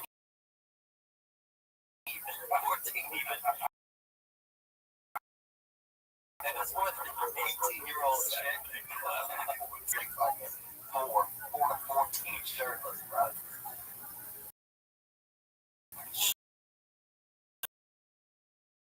Shirtless. Why was that? I don't know. It was just they were shirtless and they didn't do any different for the girls, man.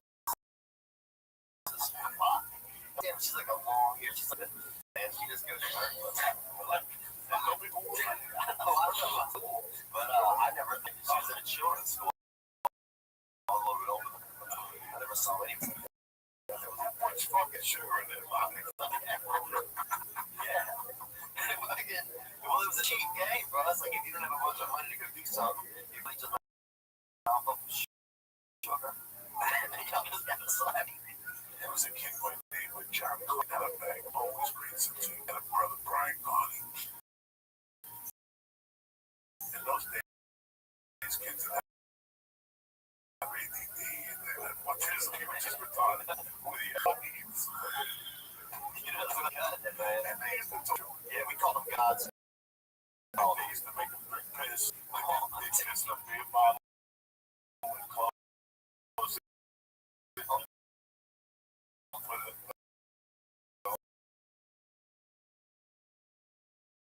Last bottle he was taking beer and he fucking drinking it.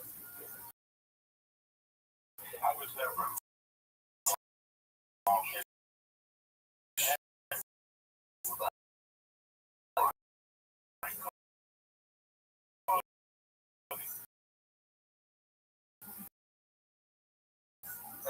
he just wasn't sharp, you know, he just wasn't a sharp kid, nice kid over the actual shit. No, like the pep kid, the guy who they joined trying to run with his mouth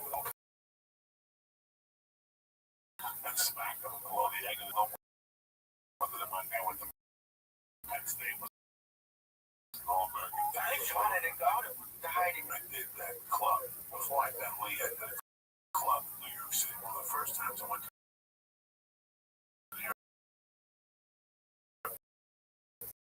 copy on my own. And do a music club, right? Right with British. You had a legend. What are you going to do? Get a gag and die down. And they would fucking almost move to the table. And lay you down and bring you up the cake. Yeah. Holy balls and shit with that. He was known for all that stuff. And spit stuff on your balls. He was a big bully. And yeah, I was the bullies, bro. You get up later on the white people. And I know that night, like, I was a big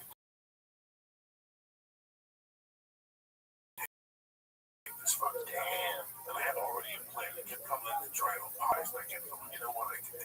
See, he got 43 pounds. So, it was crazy because the tide had switched with that dude. Like, it had been back in the day. He was a bully. Yeah, he was a bully. You know, he was not a bro. When I was in 8th grade or 7th grade, he was already in high school. Torturizing people.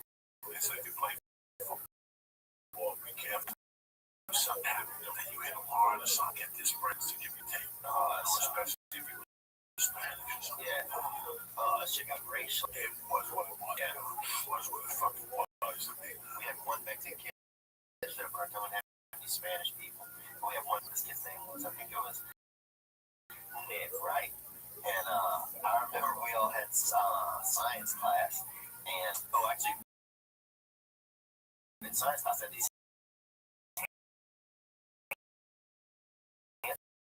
you could play with the token bell rang or whatever. You had to give, put them in the cage and everybody they would go on time. They had this right super heavy. And I was holding him in this fucking big sweatshirt I had. He was in here rolling book back. I'm running. I had 2 brothers, right? You got pretty good.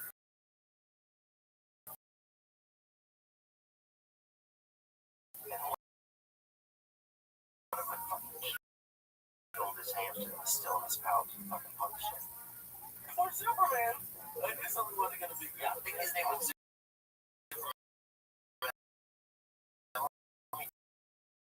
For a second, it might not have been Superman. You would sit in the class, you gotta have some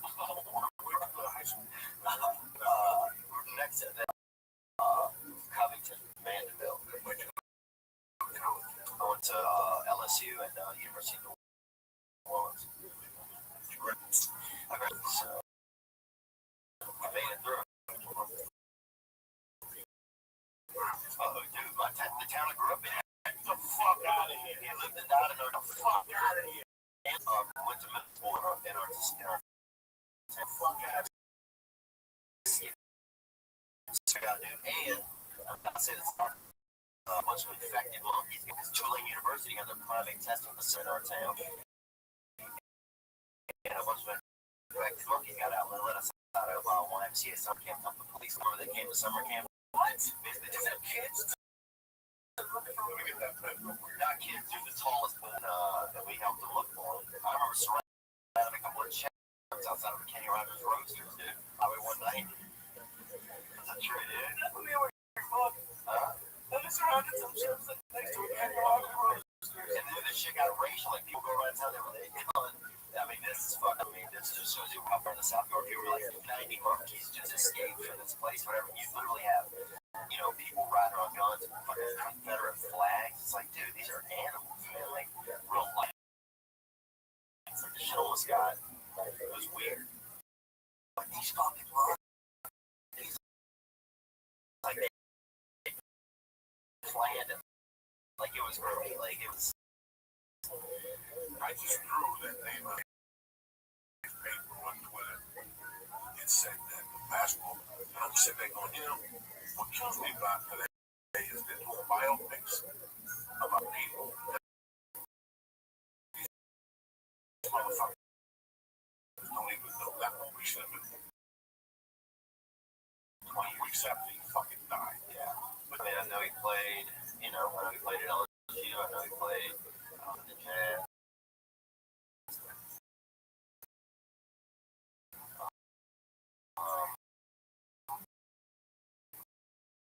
It was 2 stars. Really? Oh, I think I was growing up. One of them like a little. Tell me, he was like the biggest name in. I was sleeping in the house and shit. This is son of basketball. Look. And the ad, basketball. Didn't fuck around. The marriages didn't fuck around. Now it didn't fuck around. He had that's why he drank something that Mr. B, because there was no childhood. His father man went into wind sprints and shit. Yeah. And that guy wasn't fast. He was fucking handling skills, which is phenomenal. In my life, I've seen 2 people handle fucking. And one was a guy named Mr. Lee Ravage. And me and my. And another guy was a kid from him. White kid or black? White kid. Played basketball and ass. White. Get dragged because he was such a freak. And I played against him when I got older. His handling skill fucking through the ball. You see that, right? It's hard to explain, right? Even if you see Kobe Bryant pass or whether, Stephen Marbury was he had for a while. And he had a tragic life. I don't think he ever won a championship. I know still has the highest average per game for him because he shot 90 times. He was falling. That's elevating. His father was the same sport guys. Shoot the ball. Shoot the puck, those small motherfuckers. I heard and sometimes he would wear a different jersey. Like he would be on a team and they didn't play in a different jersey. Like, I'm going to play both guys.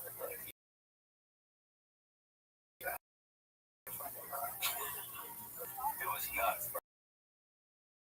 Joint, you can still look for it online. I guess it's all on. I grew up in New York City, but my heart, after I saw different places, there was a couple places I wish I would have gone on, but I don't. I was about New York would be really cool. You follow me like this?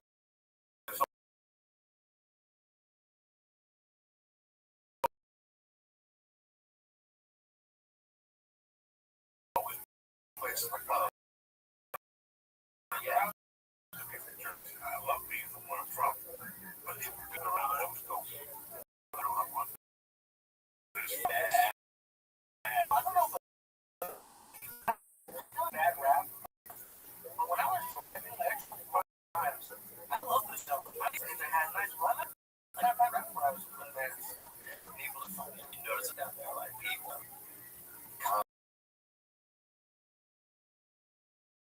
concepts of slug. But that's what makes South. Right. Listen, that's what makes the South the South. I read some week when those shot those people that the neighbor said he suspected something, but called the police because he didn't want to see him. Yeah. Because he was politically correct. You understand? Like, politically correct. Look what happened yesterday. Fucking it's the highest it's ever. It's like 30%. He's 20 points ahead of the fucking competition. 19 points ahead. You like sleepy black? What's that? Oh, I can't vote, so I don't really know why you can't vote. No, I don't want to fucking vote. It's too much pressure. Then you gotta be responsible for your fucking vote. I don't have that type of fucking conscience. Did you get money? You don't have to vote. Awesome. I don't. You can't vote. You can't have a fucking. That's the thing. You know, that's the punishment thing. Like, yeah, can't vote. I can't have a fucking. See, not having a gun. The vote got to do it. Vote five. Vote them again. If I would have voted fucking Obama, I would have been pissed off right now. You can follow me. You're in the corner. Fucking movie theater. Fucking Obama. Folks. There are lies for some people, right? I don't know.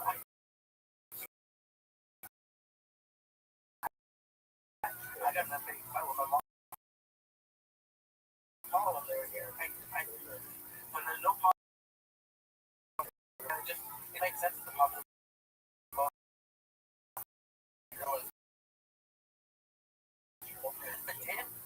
Anyway, so I don't get the point. What would you do? You think you would dress? You were a politician. Sometimes I think about change the game, or like like a white beat or some crazy boots or something.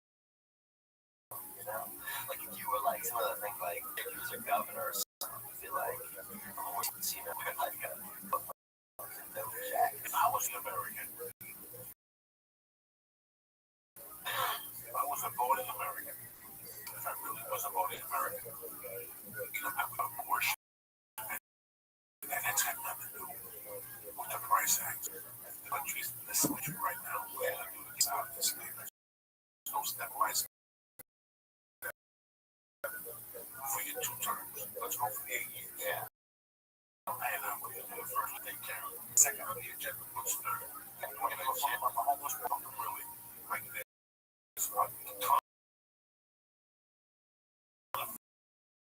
problems you got to take in before we worry about it. The people are doing fine. You see them over here at the end of 134 getting change. And they walk over here. I'm driving a fucking Rothschild. And these cocksuckers are getting changed, making 40 grand a year. I get a 134. You know, I listen. It's not the point I'm talking about. But I want to know your plan. Plan step by step by step. How it applies to me as an American. I want you to have people who make $50,000 or less. I want you to come, you know, and now you can sound. I think that there's a reason would say that he's listening right now. And people raise their hand and say, have them. And say, oh, it's cruel or whatever. But the other half is that you got to balls you now put them up everywhere. But it's not just that. It's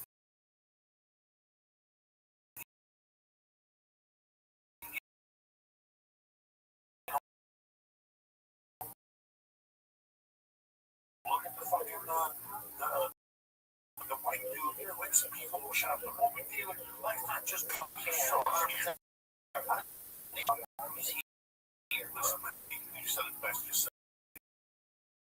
these people have to get bad duplication. That's how they feel here. You know,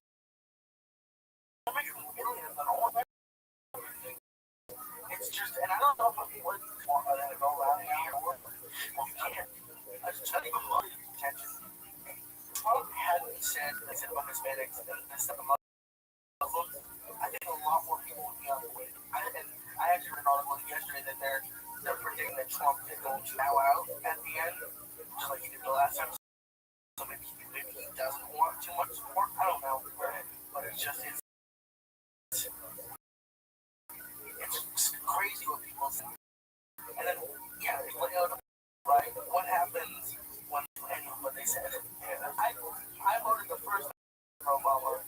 said like the whole thing about 100 years of close one time. That's like the first thing he said. That's coming up on the end. But then he couldn't call. I don't know, but how do you hold them accountable? It's just like, I mean, it's just, yeah, man. I'm a little high. You guys know? Okay, I'm just making sure. Why was that one? Why is that? I have no thoughts on that. That was just the only thing I could think of. That was, he said like 100 years of close. I'll close it. I don't if that's good or bad. So just keep for the short person, but it was pretty fun, I guess.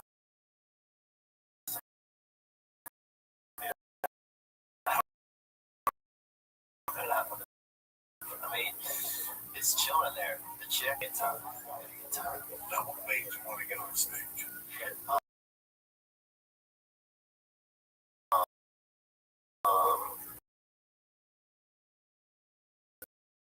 My dad was real old when I was born. That's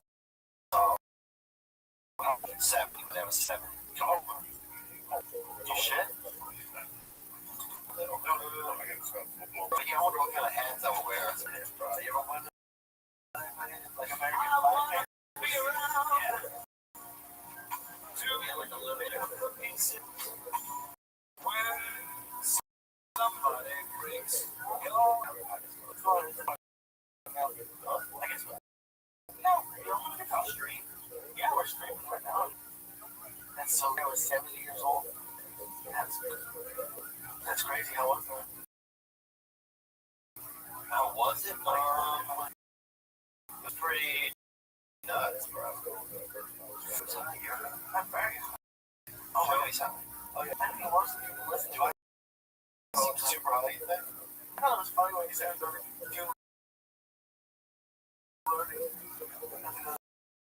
oh, yeah, man, I get caught up.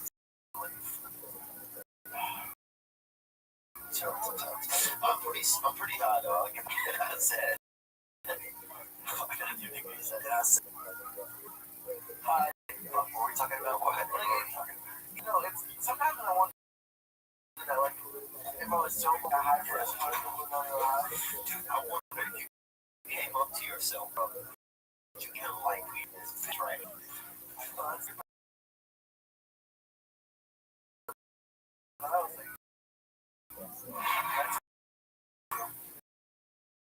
Sometimes I try to think, Johnny, what do you think? Would you be in 100% it makes me watching this fucking special? You know, I'm trying to all that shit. I don't want to see me. I don't want to fucking hear me. I don't want to see my body. I don't want to see my face. What is it special? I know I just went through the motion. I fucking know. It's good. I'm not too high right now. But it's good.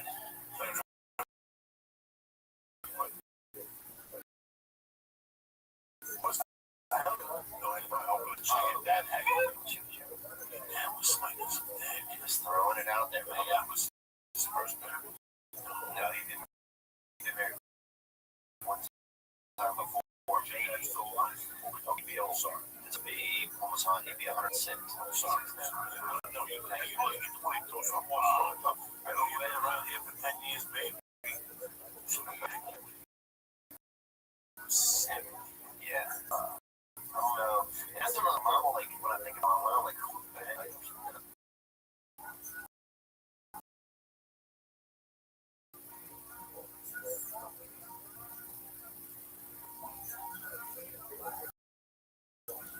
Oh, golly, that'd be crazy, I feel like. Was he attractive, man? Was he like, yeah, that's a what? I mean, he didn't have any money.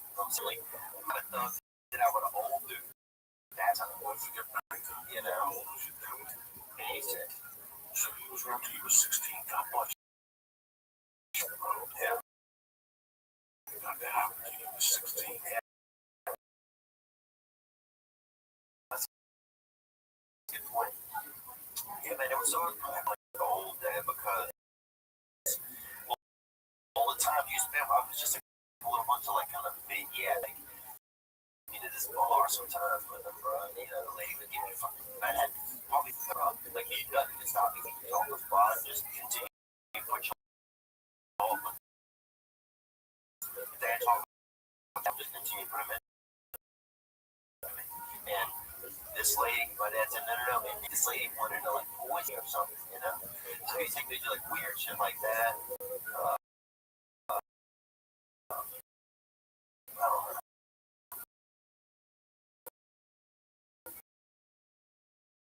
God bless you, bro. Yeah, no. You fucking know. But right now, when I'm 49, every morning I wake up, I can't lie to you guys. I wake up, I put my feet on God, thank you for giving me this little fucking girl.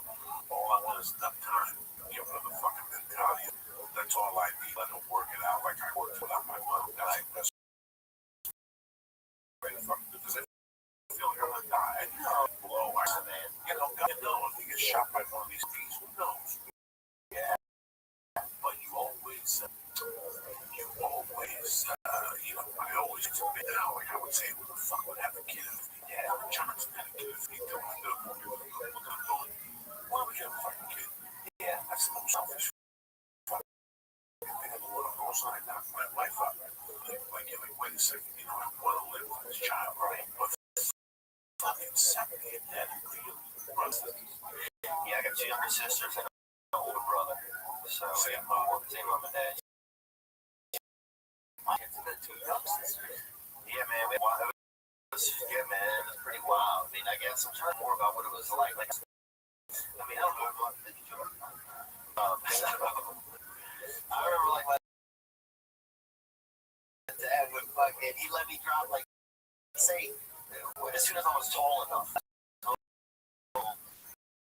And my dad being like, because he couldn't turn his neck, so, like, he's like, hey, we dropped, I would hit, like, 5, 10, I forget the little grocery store when I was 11. He's like, I was driving my dad, like, I remember we dropped at the post office, and he said, go around the block.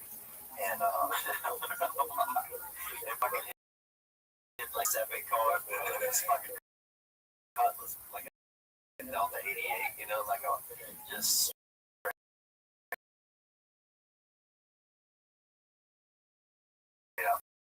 like Red Rider, bro. And I was just a piece of shit. It was all I was doing like 70 miles an hour. My dad just asleep in the fucking passenger side. So those are the fucking good old days, man. What I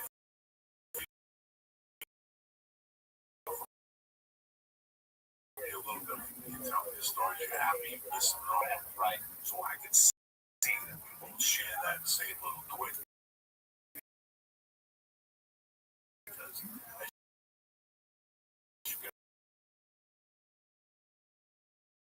no good.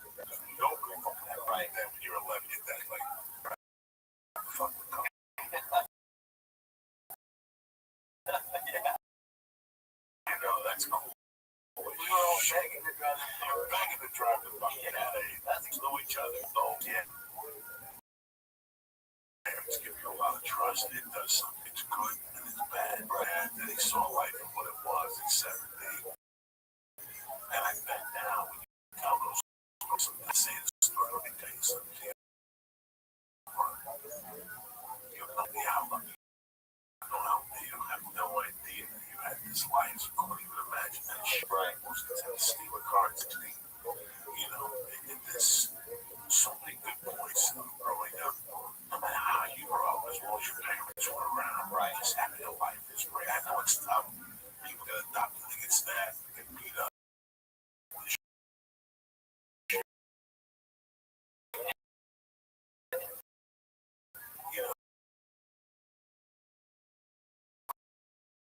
I'm very lucky for my parents. My sister, was old enough to make my own. It's so weird. Till today, I didn't do paperwork. My mom, I kept going on my dress. Ask any questions? What was your legal? My legal.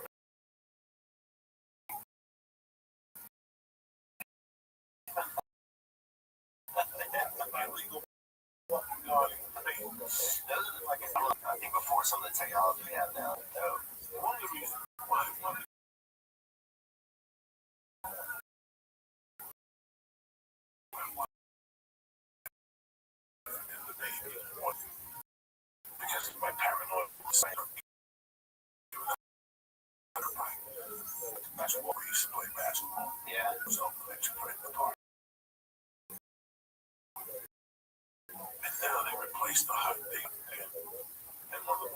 Jesus was I never heard one of the persons was in that fucking hut. And they make the part fucking shaking. It used to be a hut then. The guy's name was Mr. Kennel. Still alive. One son's still alive. Nice kid. I always liked him. He just has to be the thought. What the fuck you play when you're 11 or 12? There was a backcourt, but they weren't allowed for basketball court. The kids were drunk. Listen, you couldn't just play whatever. You paused and shit, chill. And that hut was there. I'll never forget that Mr. Kennel was in that hut. I was, he's the famous. Kennel's got to be 40, right? And there's Irish kids, 8 Irish kids, 6 Irish kids, and one fat one blowing with a hideous Irving. She's got to be tight. She's throwing rocks at the guy. They're all throwing rocks at each other. They're all having a good time. The white kid, Mr. Kennel sees there's no over here.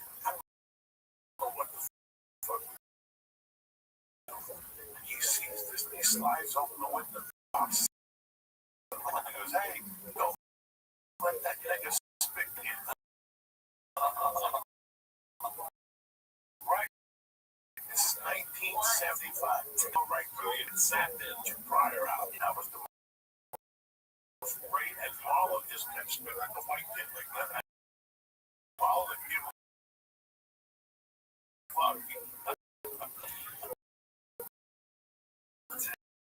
Damn, man.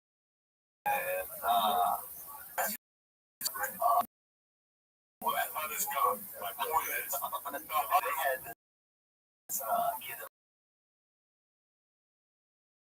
that was named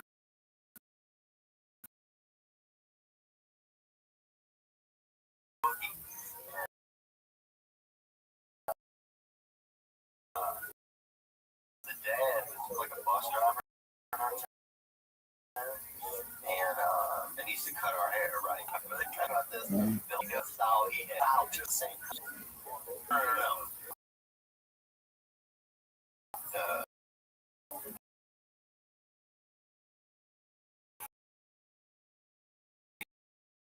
You see all that shit, man. The first time I wrote one of the long leaves was very interesting to me. I saw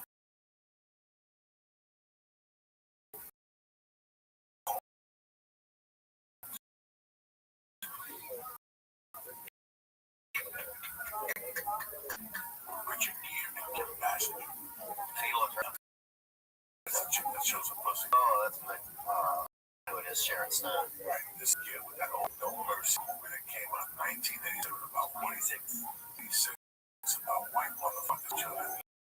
Well, the guy that was her boyfriend bought her. Yeah, right. He raised me. Yeah, what the fuck does she do? Kim Bassett. Cheaper then. Just feed pigs and fucking fatten her up. She's 18. You give her a stab in your marriage. You don't know no different. You hide her through the world. What time is it? No fucking idea. It's been 1982 for days. You know what I'm saying? Don't ask. Do you think we all come from incest? Really, when you really think about it? Fucking island. There's incest. For a fact that my grandmother and my grandfather, like third cousins or something like that. So there's got to be a retarded from Russell. You know, I know something that happened. My uncle told me for the first time. He said something right. Now he told me we should go great-grandma and your great-grandma. That's why the main orange, they just dropped them out bar or some shit. So it's an island. You a fucking island. There's got to be incest somewhere. I don't think I'd ever do incest, man. Even if I think I had the hottest family,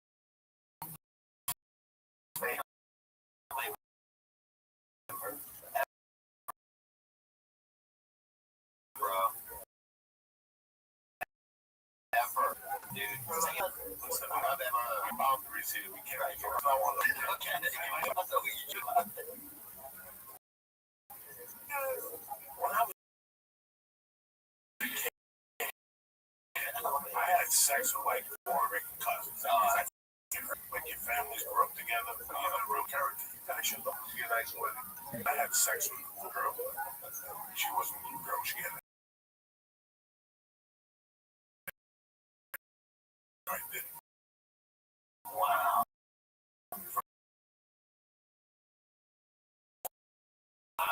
It was her name. She was older than me by a year. Dang, you got down there, a young fella. No, I didn't. Yeah, that first cell is pretty strong. Yeah,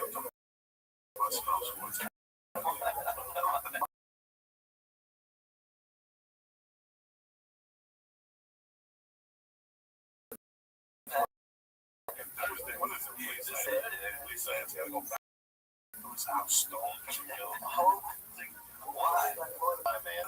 Yeah, you want to jump and do some cry? Get fucking wicked. No, she knows. Home and half a bum like that savage right in the middle. Yeah. No, as I was leaving, she like put her freezer. She put on me a whole bunch of food. Wow. And like, hey, you know what? Everything we had tonight just didn't want to eat that when I get home. And so the whole rest of it, all those rest. Damn. I'm trying to think what I was gonna say, man. What were we talking about? What made you jump on the fucking stage? What made you jump on the stage? Oh yeah. I don't know, man. I just thought, I guess, making people laugh is the funniest. That was the best thing. Like, if you weren't laughing, I was like, what the fuck are we doing? We're just doing all this other shit, and then we wait for it. Rarely somebody says something funny, and we laugh. Like, why don't we do a little bit of it? Like, we do all this other shit. The best part is when somebody says that funny. No wonder. I'm almost the garage. Jesus Christ, it's 70. When I thought he was right now, I was like, okay. It's crazy. So he was like something you know, like one of those right. No, something in there to do. Let's say, oh, right. No, you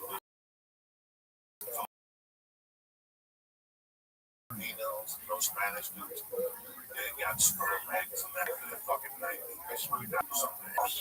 Those old Janice, like,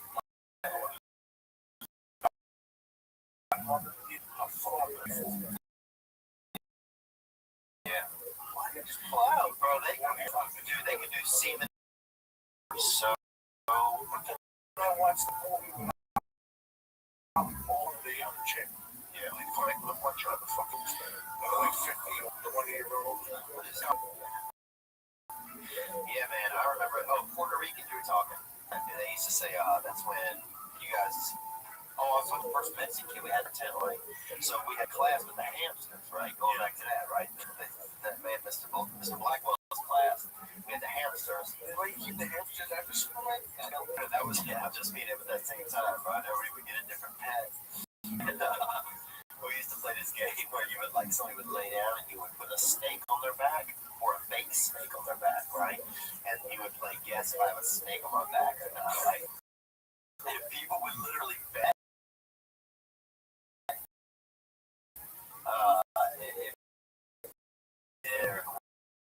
When they were going to get guess. And then some of them put this game where you, because they had this one rabbit in there, they're like, oh, you know, and you would say, and without that was the biggest thing we used to do in class, or class. But the problem, not the problem, the thing that happened was this Mexican kid moved in. So the first day, this kid, Nick had partner, and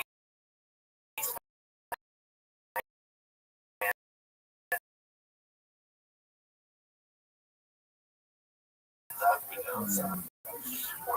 goes, what's Poppy? That's Mr. Bush's teacher, just pop that cherry meat. And then banging some girl like in 6th grade, right? And make the rapper that he wrote on it with Hunter, right? But he nicked the raper on the fucking shirt that he wore, and they fucking expelled him. That's racist. I guess he was Mexican. But he knew really important that he was a bad, so I was asking sweet. On the cherry. I'm not saying you don't get any for it. Yeah, but yeah, that shit. I've been on cherries in the pop. You can tell if you look and watch how she was. I never popped into a cherry. You didn't? No. You're still out there, though. Are you married? No. Almost. I did not bring a little bit of this from it. I don't know. That's a little question. Dude, I'll tell you this. Buddy of mine, okay? First time my buddy got some we were at this dance, and my buddy ended up, touching this gal in the deal. After the day, fired his house there. And so, like that, and it came out, right, and heard it, and kept smelling his fingers that always stayed at fire. For probably 40 minutes. Fucking nuts. Yeah. Totally right. And then I was sleeping in this guy's room. He had a bunch of pets stacked up along the walls behind him. And I can't sleep. I'm scared all these days. I'm scared these animals. And I can't sleep, right? And so, this one.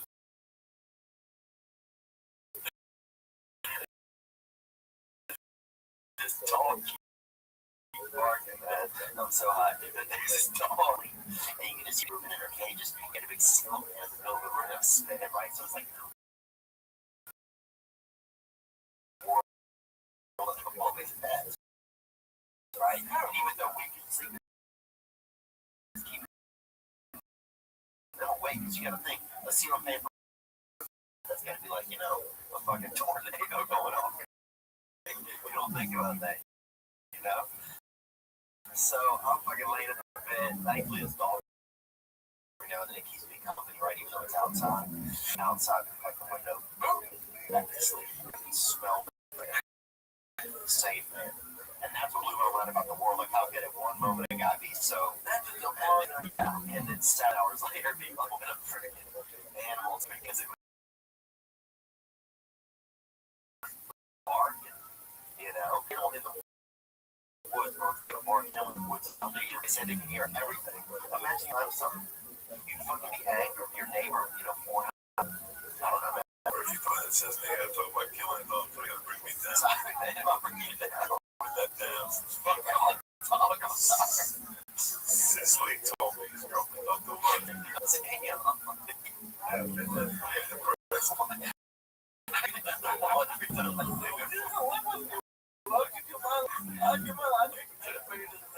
If you're really in love with you, fucking leave a load over there. You go back 2 days later, see if it's clean. I don't know what it's love. No, but the thing is, she's like, oh, wow.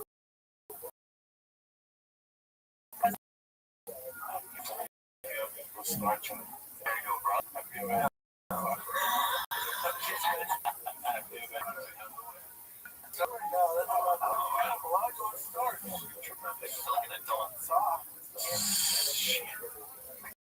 Give a check, fuck it up, makes you fucking feel good. That's what I miss, bro.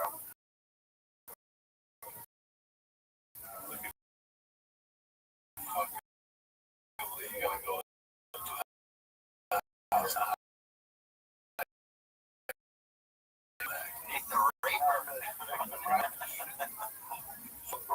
This place called Nora, and they had a opening on there, and they had a senior pastor on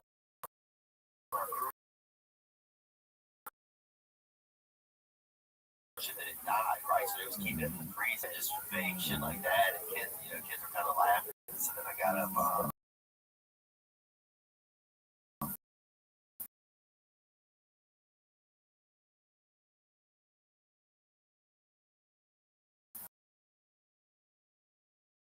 Like an open mic.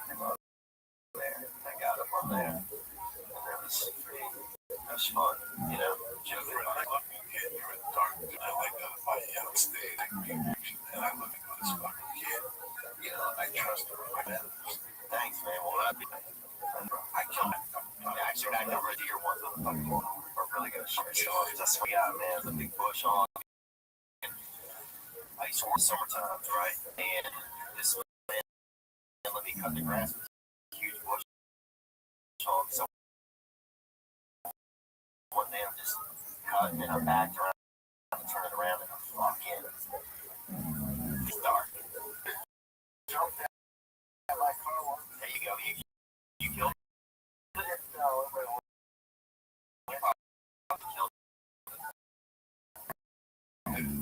yeah, but I know it's what about. You hit it? Oh no. Knocked down my business. Wow. Doing the speed limit. I got a fucking boulevard. Yeah. You don't know. I wasn't even on bullshit. I was on that block that you cut me at the sunset. I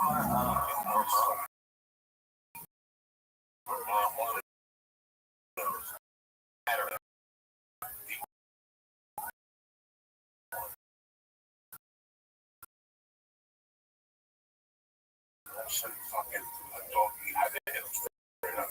He ran his dog. And he hurt. And he was like, fucking horrible, whether it's you feel fucking terrible. You know.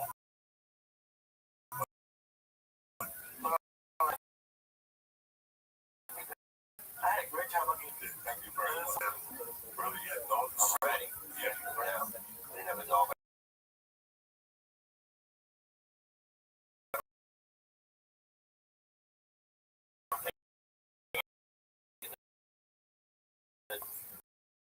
I've been thinking about it. I'm still considering. They have one little setup in Texas. Like, on TV, just start watching them. If you don't fuck with somebody else is you know, why didn't you grail him with brains to hey, go fuck you, baby. I'm gonna go in the kitchen. Shit, it's crazy. It's a show of animals, whether they're dogs and cats, especially at night when you have to look through your Just watch cats or everything. I always do. She's gonna get an iPad and put it up and look at the cats. Yeah. You should start a cat town, do the dress off like different fucking ethnicities. So when they show up, like, it's all. I don't like when people dress up their fucking dogs. They don't fucking tuxedo. Oh, they had a kid. In our time, it's correlation, but it had really bad, like, kind of only with Down syndrome, but it's pretty close. Dress up like in a, almost like costumes all the time. But he's an admiring costume, like this week, like it was always. He's like, he's a panther. I want to give her a shout out. Happy anniversary to Tina. Hey, Joe. Hey, Diaz. Jesse Brian.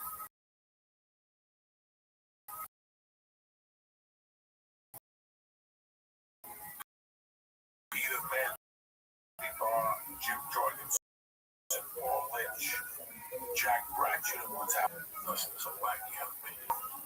He's small. Yeah, no fun. I have to hear about something.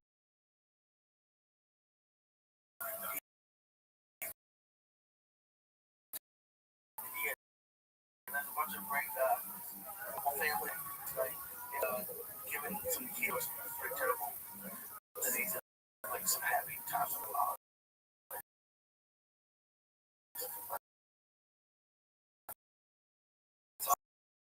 Awesome.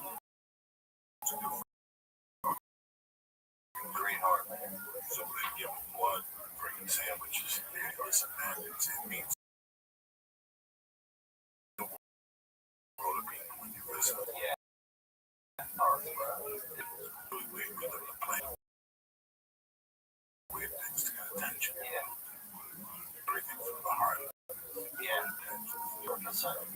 He's one of those dudes that's in a way that you're happy to be around. Yeah. Yeah. Especially if you come from a society that's not putting their fucking blood on this thing. You know what I'm saying? Like there's people in this town that come up here, they don't give a fuck. Yeah. Just making money, also like the best in the world. They're there with their hand out. Tell you how they help you. We always believe in you. You know, Yeah. but you know, put it all into perspective. There's a certain element this time you look at when the code finishes. There's a certain this time when the code finishes, that's when they buy some moves. One of those things. Yeah. It's really he brightens your day. He does. Yeah. Oh, he did? Unbelievable. He has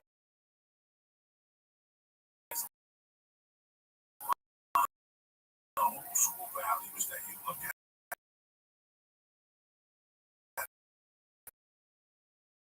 We went to eat last week. We got the album Thursday night. We didn't do much. We had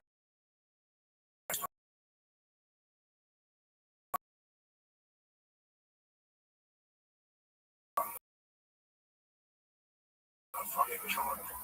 And Friday night we did. That was nice. So they used to serve me. That's what they're known for. Ruby Squid. Squid. Yeah. Mustard. With red sauce. Oh, I like that.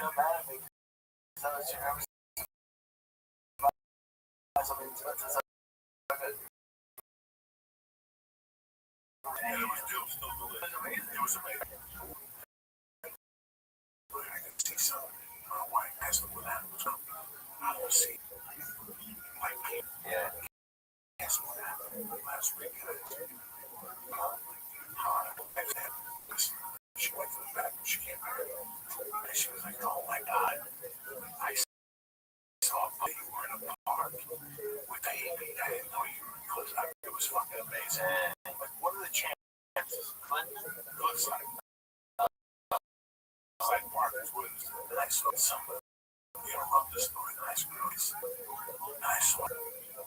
And I go, what's happening? My God, I'm with the guy she was with. I knew her 30 years ago. But they break up. Now she's dating again. They break more. There was one of those kids in the neighborhood that you only bumped into. Two in the morning, right? Like if you bumped into them, you wanted to something, right? Like he might have a few bumps. He knew it was a few. He might have a vow. But he was always solid. Right? He was solid. But it's clear a lot of claim to fame. Like Mike, he was one of those guys that people on the radar. The park. How did you say? You over to the park? You fucking believe that? That's great. I said, well,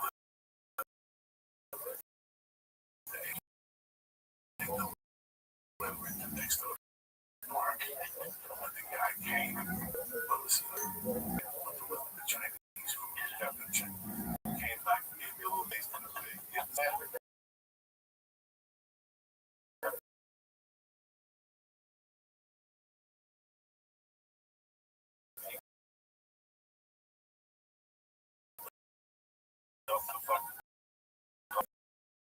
Cleaned it off. I'm friends. The guy got hit in the head with like a somebody would fucking believe that's awesome. This burger, this parks like 51st Street Park, and then you had a different team. Yeah, they took fucking drugs and booze and fucking ABC games. And they fought, you know, they played football and they were heads, but they fucking fought. You know, 88th Street had a couple dabs of heroin up there. Artsy then. You know, I was telling somebody my neighbor stores with a spick store and a chick store. The Dragon Grocery was all the Chinese Cuban. Yeah, it was the chick store. And the Cuban place was the spick store. But that was how artsy that was. There was no art in this. And then the chick neighborhood, the black neighborhood, the fucking spick neighborhood. It's hilarious. Yeah, that's it, man. The South is just like that. Black and white, you know, it's just black and white, though. That's the crazy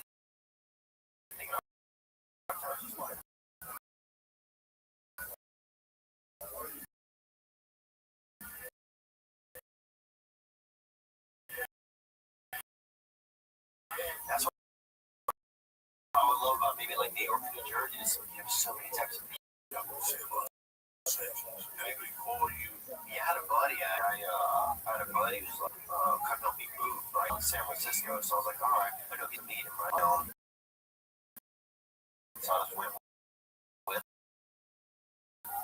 and I just stayed for a while, back and forth. It gets you, bro. It's every day. How many times go back? Yeah, probably 4 times a year. One.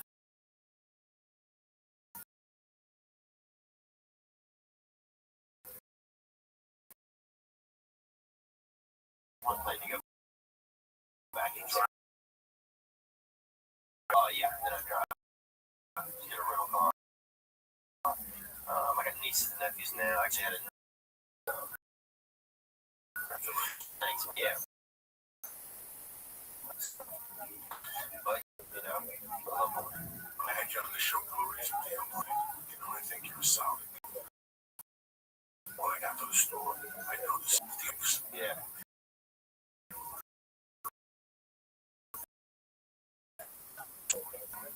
This last time back?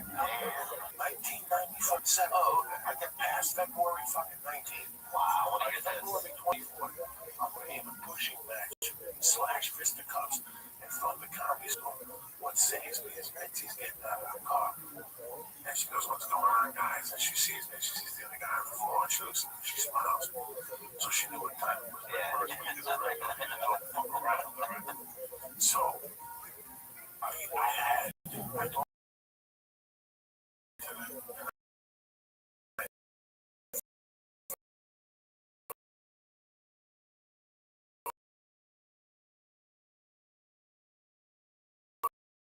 about what I was having never about the utmost respect because now when I can pass on people they should have cleared fuck that talk.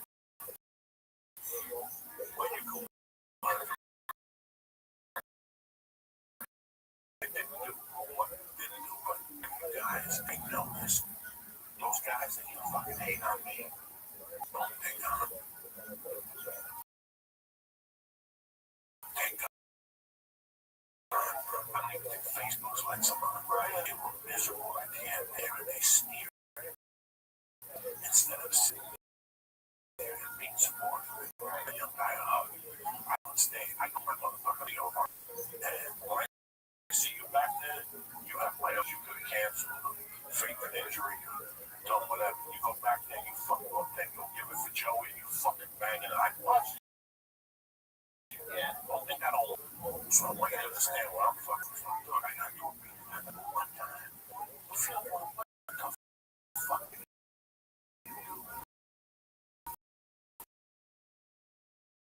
If I said, come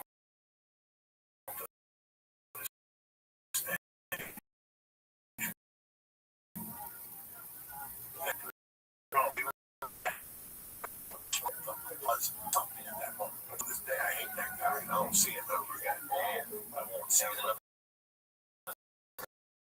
store.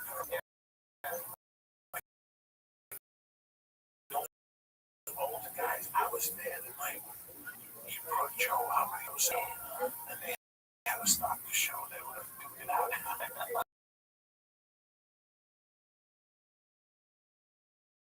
Fucking thing.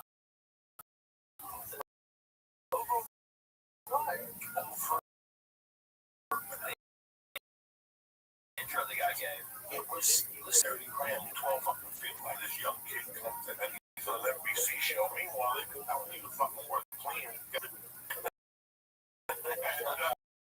You know, and all of a sudden, this young kid, and I learned from the hater, young guy, from you fucking guy, you gotta keep me current. I sit there sometimes and fucking, and I'm talking about Sebastian's right. I'm talking about you and Santini. Guys, people after midnight. Yeah. I fucking been there where it's 12 fucking. And everybody went over at ABC. Yeah. You follow me? I'm going, fuck. When you stay. So, the only way to me to become better than my person, right? And I'll almost get the chance. Nobody. I'm not nobody. I'm not gonna lie. I'm sitting here and you get notes every fucking writing. You fucking out. I gotta give you notes. All I can do is tell you, people, you're a bad motherfucker. Those motherfuckers, I think you become, because I become a better comic. Because I'm sitting there, like, go on and see these show comics, and they would inspire you when you get older. You see young guys doing goddamn.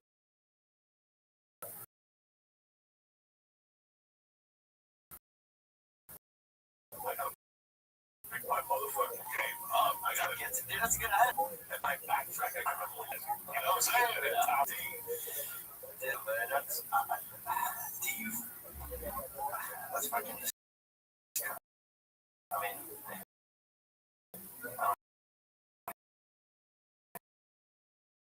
it's nuts. So always remember, if you go back in time, were you the same way a long time ago, and you learned this really now? Like, do you feel like you were always like that? Because that sounds like it's hard to get the negative shit out of your head in this town. And I wasn't good looking. I was not looking. I had nothing going on. You know, these old guys would sit there. They'd get there at fucking 9. And they have a spot. And they sign up to that fucking list. They were all my whole lot. You can see, like, 6 on the fuck. You know? Like, they would bang things so they could do that 15 thing. Then those 15 would sell their soul. They would wish up a lot of so they could get up to 50 hours. It was just a horrible feeling. You know what I'm saying? I had surgery. Because it's not going to stop. I get big every time I got excited. Then you come out of here, and it would just rob out of my fucking neck. It was a fat ball. Finally got the one that wasn't cancer. Thank God. It was just a fat. And the doctor had to stick his hand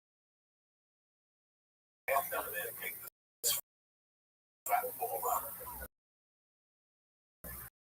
And he shoved me there.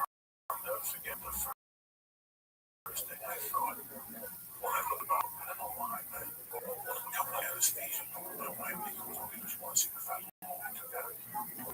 He showed it to me. First thing I thought about was all the people wanted to do it and shake your hand and try to get everybody from together. You know, I thought, oh, those people, I had congratulations. That's my man, too. Fucking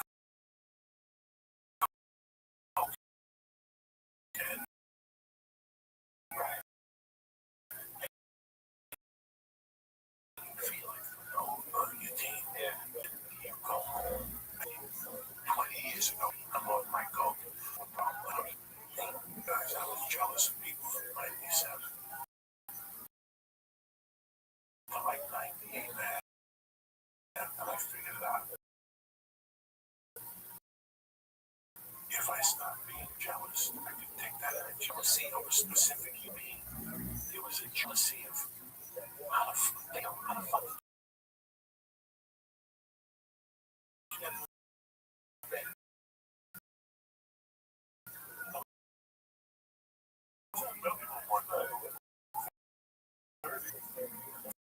Fucking guy came up. What the fuck are you talking about? You hear it on my Sunday. I want you to get find it out. How did you get from the radios? I do this all the time, so it's that type of jealousy. Agent, I didn't mean one. I was about to be a product store the last already. That's amazing. Yeah, because I knew you were asking about people being Mondays and the improv like that. I was already in the store. That's all I had going on. So I couldn't figure out the house of these older guys now. You dealt with 3 or 4 of them from Tuesday to Wednesday disappeared, whatever shit they did. And then you dealt with them. And Charlie Allen Stevens was a great coming up. So they called me, they gave me the role. Joey was an Indian guy. I'll never forget it. Boy, me aside for this. Maybe your belly laughs, keep doing what you're doing, right? You know, it was what you really. But it was kind of that were just there to watch you fucking fail. Talking about you.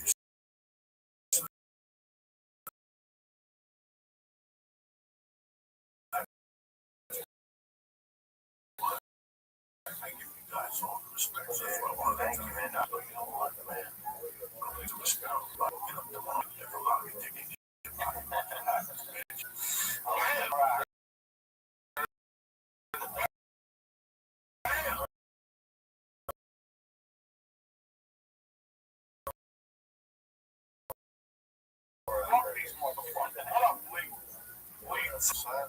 What made you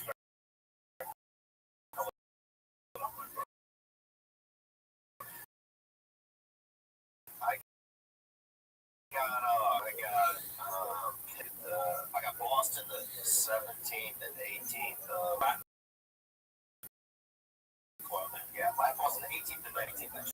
We got to go to legal and totally really good. Yeah, no, I've heard of it. However, and then I got Pittsburgh January 6th through 8th. Netflix special. Yeah, 11th there, 6th through 10th Pittsburgh.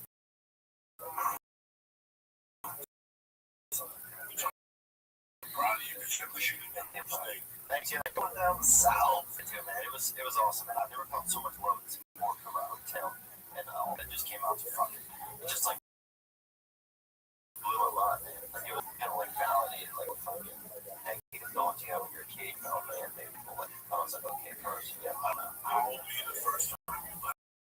Coming to go to New Orleans, imagine by yourself. So, 15. Yeah, I don't think so. Wasn't great. When you were 15, no. Just, I was getting out there.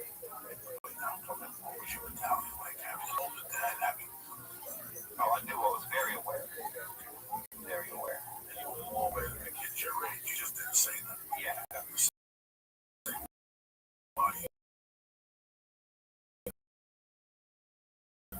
Yeah.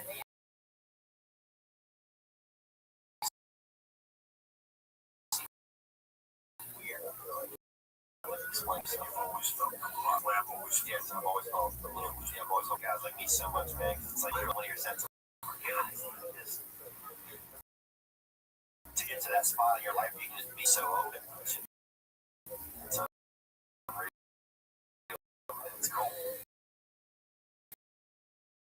It's inspiring. So thank you, man. Thanks. I really like your southern style. But I really like you for you to do.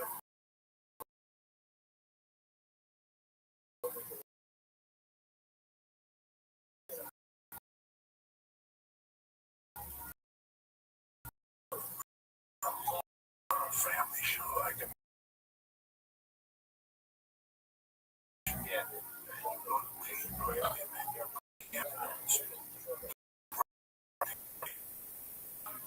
Topper. You understand? I can't even imagine. I was trying to voice. Yeah. And we need to go to that, right? Yeah. Because she was looking good, but now he thinks. And right now, around she's not now because she got knocked out. Right. Now she doesn't know where the drawing started. Right. So it's the same comments. Like, you don't know. You get the way knocked out. It's I don't know. It happens, man. It's no worries. I'm texting at 9. Let me go to the sponsors here. We'll get you the fuck out of here. No, I don't mean that. I'll go over. No. We're going to get the fuck out of here.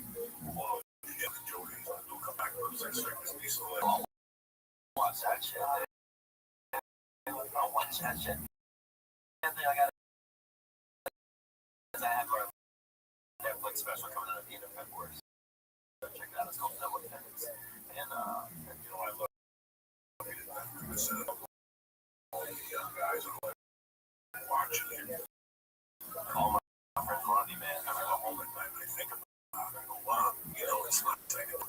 younger guys, it's nice that they don't treat me like. Yeah. Oh, take maximum because I don't want to get. I show up at least feet in the future. What happened? If I was your grandpa, you don't have a dirty grandpa. Anyway, let's talk about fucking underwear, right? Right places. It needs a look good to feel good. I mean, that's the way underwear that's comfy. You want the world's most comfortable underwear, and that's me on these plain and fucking simple.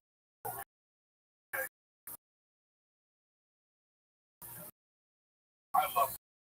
You know why? Because it's got mold that sounds sexy right now. But when you'll never go back to like underwear. We check out where I have to keep it tight, warm, and pulls the sweat away from your skin, your moisture, and the place it was fresh when I got sold on the undies. I had a fucking surgery.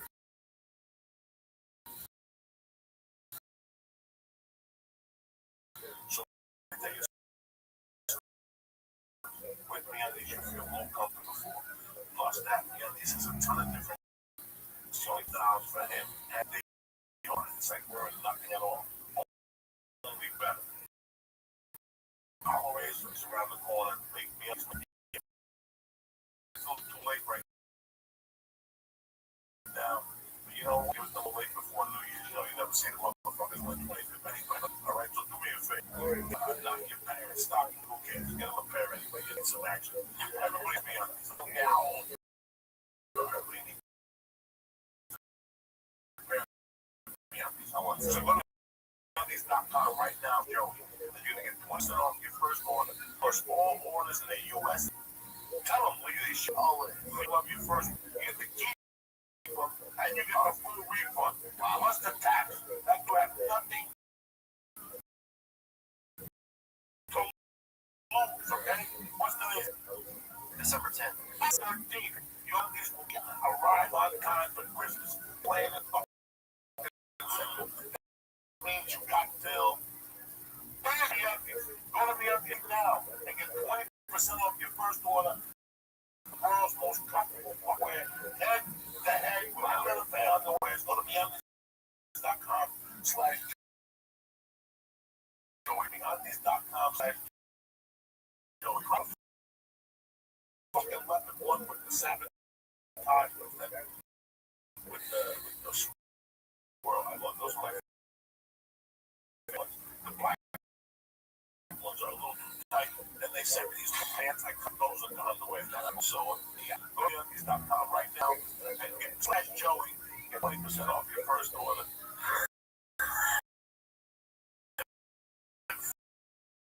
Free shipping. US. What is going on? Is your mom gonna be fucking dead? It's gonna be interesting. I'm trying to get to sleep.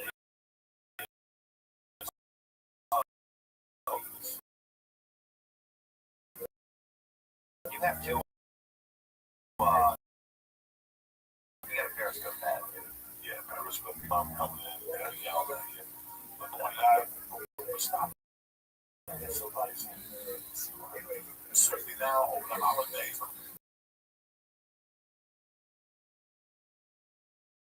There's no better gift than a gift of honor. Honor has got true technomeal and force team. I mean, listen, I can't sit here and tell you all the great products. Honor.com now and get 10% off your first order. Me, I'm an M protein cocoa type of dude, and I also like to shrimp sport before I go to the gym. I'm still out of shape, but I'm still a fat fuck. But he's like, no, I want to congratulate my brother and the fucking John Christmas Club. He didn't take shrimp tech, I thought he would take it personally. Here we go.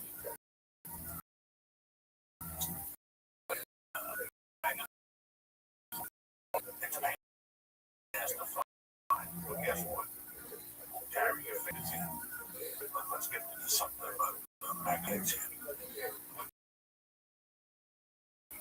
Texas Navigation All Access Pass magazines run on your phone. Browse hundreds of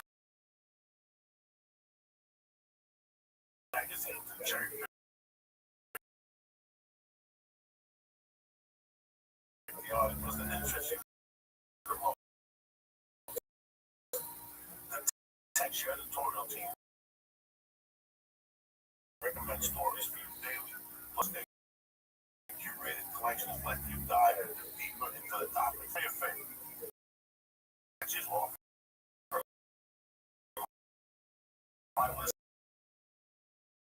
is a free trial right now. You go to texas.com/Joe. From back shoes, from hot rod, dive back.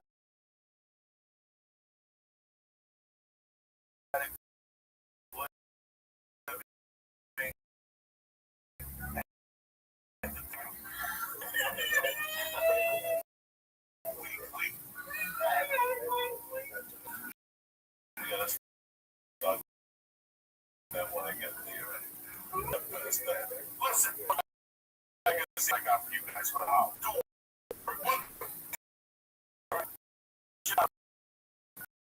All I know is you're a pain in the ass. And you gotta go through this 80. All access pass, the world's best magazine. It's right on your tab. You get the browse and every 50 articles that interest you the most. The Texas editorial team recommends stories for you daily. Plus, they go into the top interest. Sign up for Texas right. Second, you get inside access to the very best reads plus exclusive content. With the full access to the top magazines, just about every issue. Texas, the one president will open again. Let me tell you the magazine, all right?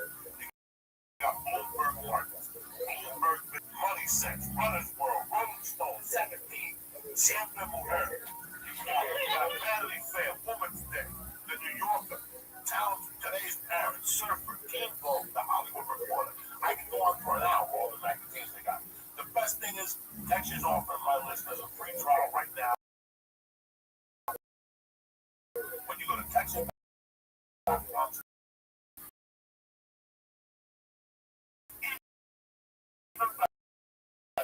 Texas has a gift between now and December 31st. Think about it.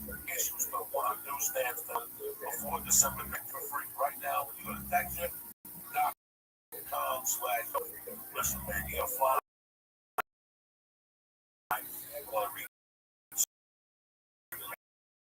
Magazines you download before you want to fly. You pop over there, those are certain articles, other articles that might interest you. Well, listen, the only way to know for sure. Texas.com/Joe.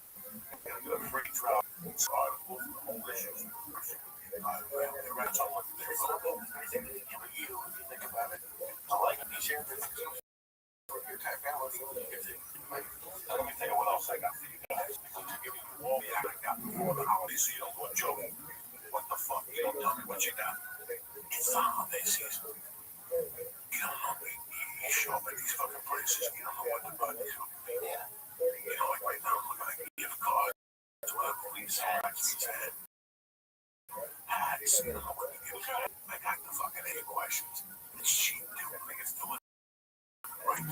You ready for this? I know what it is. Club.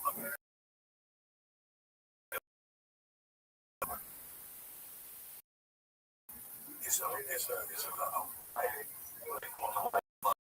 my subscription, but it's a wine subscription, but it's something.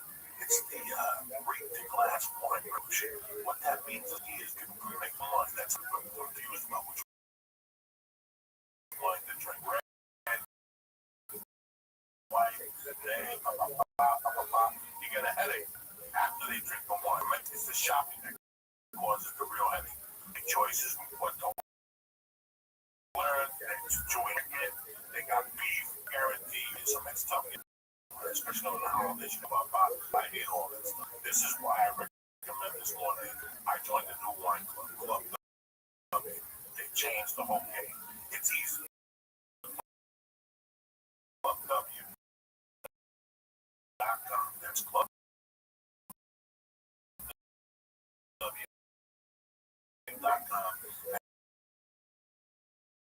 And you answer 6 simple questions. Their algorithm check it. Then they send them along perfectly. Club W is the glass wine revolution. They do the vineyards and they cut out the middle.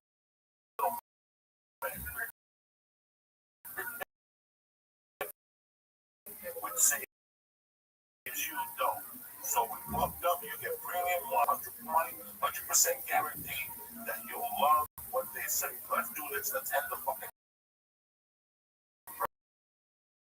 drama here.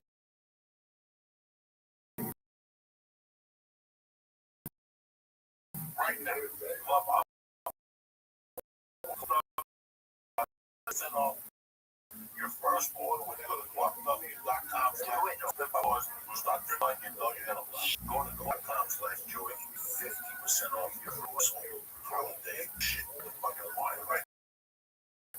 That's clubw.com/joy. I want to thank Texture. I want to thank Miyaki's. I want to thank Onyx. The reason why I was in this candle right there. All I kept thinking about it, I don't like that piece. Lollipops thinking that. That's a way to this beautiful flavor. Please go ahead again. Tonight we might get back Saturday. We might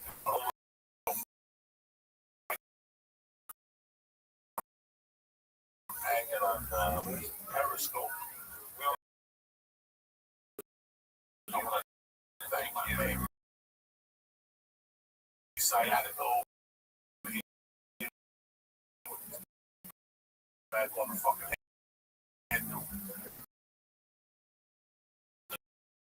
That's it, guys. I'll see you next week. Don't forget, next Thursday, Santa. I've been over at the Chinese restaurant, 23rd. And you know,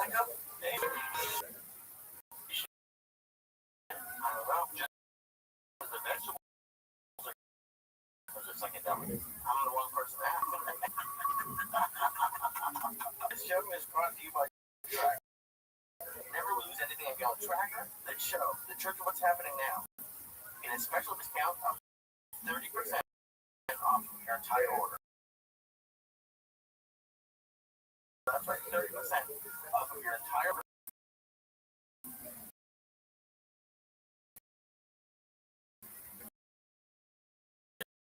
Just go to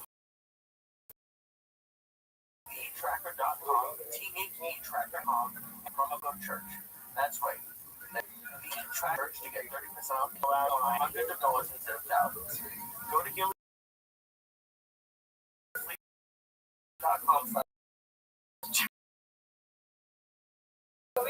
I'm doing good. Can you guys believe it? $50 healing.com. You read like the smartest brother.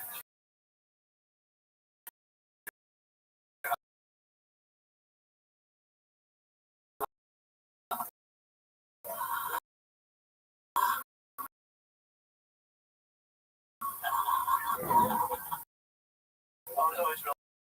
Healing.com/Joey to get $50 off. Healing.com/Joey. You used to get 10% off all of the great. Damn, I think I got out from fucking Syed. Losing Grail player. Oh shit, you have no fucking idea what cave you want. This is the Church of Heaven now, motherfucker. That muley. Reaper. Mushroom. Edible. Laughter. Laughter. Get together, motherfuckers. Wednesday. You are here. The day the devil was very great, with a company bill and fucked in the ass. What's happening, yo? Amen, brother. It's that type of party tonight. No one in the house. The devil is please I have with a blue shirt on. That's a beautiful.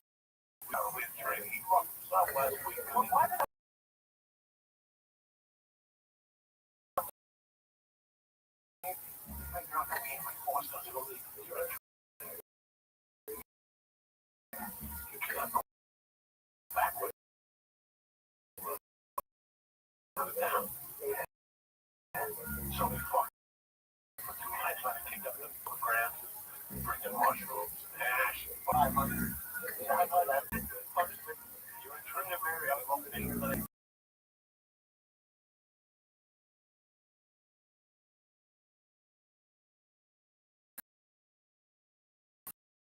That's okay. It's all right, son. You're an astronaut, dude. What is it, baby? I'm here, man. I'm freaking here, dude. I'm trying to keep the devil out of my system, bro.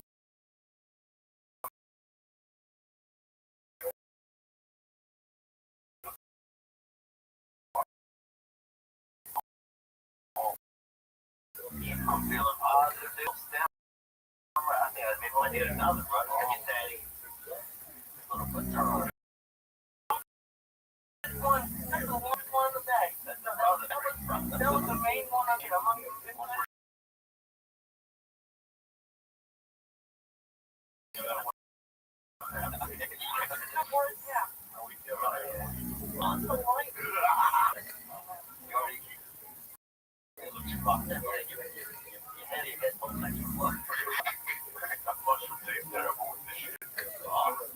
I let it sit for a minute. Jesus Christ.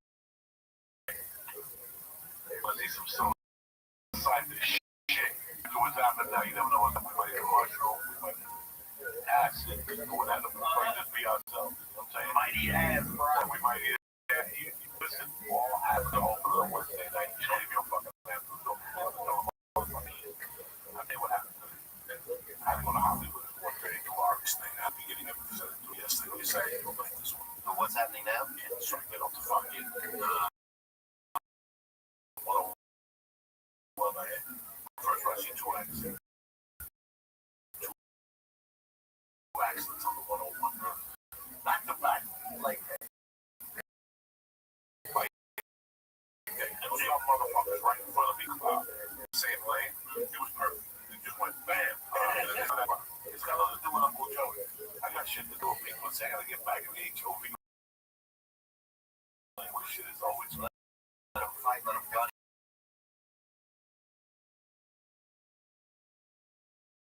Nothing there, bro. So then there's a pull on another motherfucker goes, and he just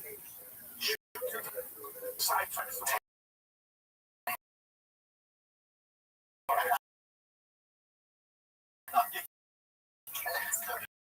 I just went, you go by, like, come on, anything. I don't like wave. Wave over me. Just look at me like, buddy. Exit my door, I go north down Lancashire, and I think the fucking left down back. Oh, I'm thirsty as fuck. 10 minutes to go before I gotta make a baby. So I go to 7. So I'm walking to 7-Eleven. Oh, yeah. It's fucking ridiculous. Yeah, brother. I'm down for one brother. Get him, dude. Every black community got your local 7-Eleven. That's some dad. That's somebody's. Any 7-Eleven, brother, out there right now.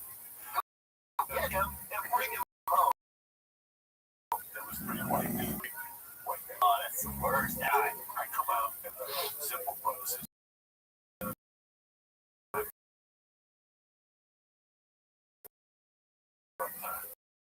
You spend some change on the way. Right? Come on. We need the fucking moron. Just his hand on it.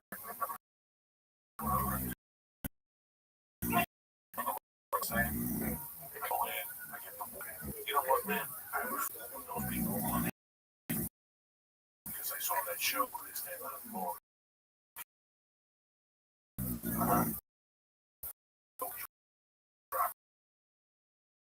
After their fucking BMW, you know, tore off and shit.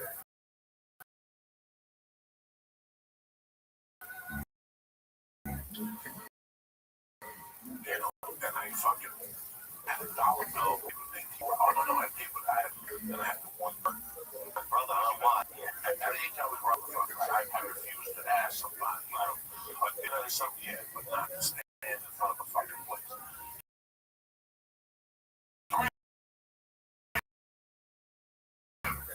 Not one of 3. Split it. I know the other 2 go fuck somebody. something. So people are like, go that time, go across the street, I think that God should do something. No,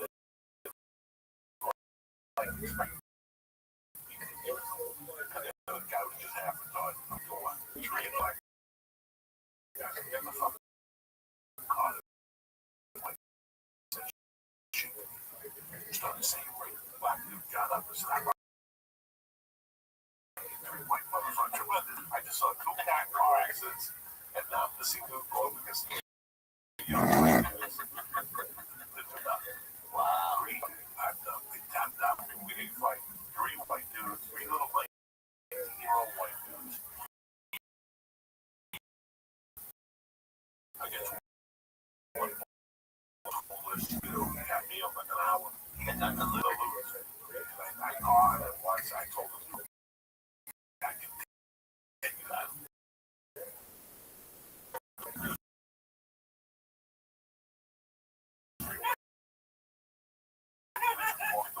He just turned dead. Oh, no, especially out of the window. You see it shooting or that hill. It's like, where you're from?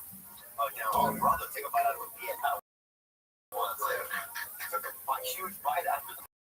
Everything. Right out. The Vietnamese guy was like throwing them dollars and everything. His brother said, right in. That's the way to do it. Yeah, stops to Robbie all the time.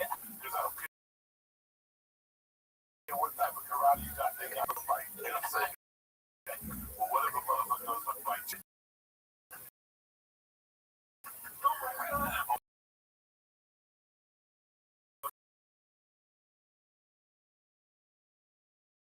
Hey, Jack, fuck you, because I don't like that.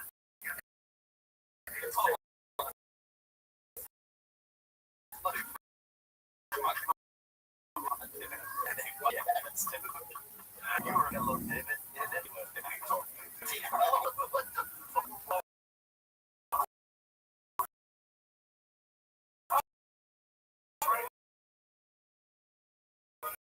I told you, when you go down the fuck, when you join the Marines, they'll say to Miami. I love it, bro.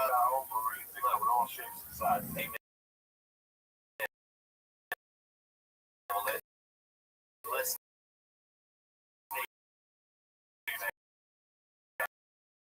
Use the Marine. You know, that's all I got. It's damage we do. Yeah. We come on. Why are you gonna I'm just trying to imagine people know you bad. Yeah, you can do that. Shoulder pad on it. Fucking out with no t-shirt. You come through that window. No idea. But that black dude's getting a big kid. On a beard. They help. People will put their. Yeah. What is this guy's got a swastika on the center? How the fucking pays all the beds. He's showing up like he's got great time last night. It was it's fun. I look up into the last few times.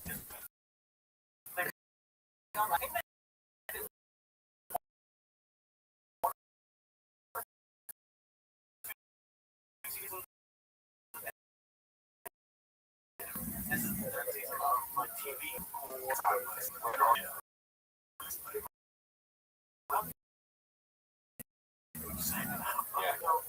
And the watch was there with Johnny out of my eyes and you know, there was 600 fucking seven. Took the bus over for dinner.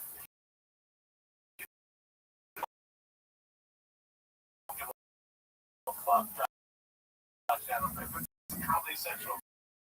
But he's dead. He's dead. My show got picked up. I don't give a fuck. He's sing a song. I saw Vince Vaughn last night at the comedy store too. He was just hanging out. He was, I guess it was Steve Byrne, his buddies. Came out to hang out with him, and Scott was talking to him. He was like, wow, we're like, man. And he was like at the comedy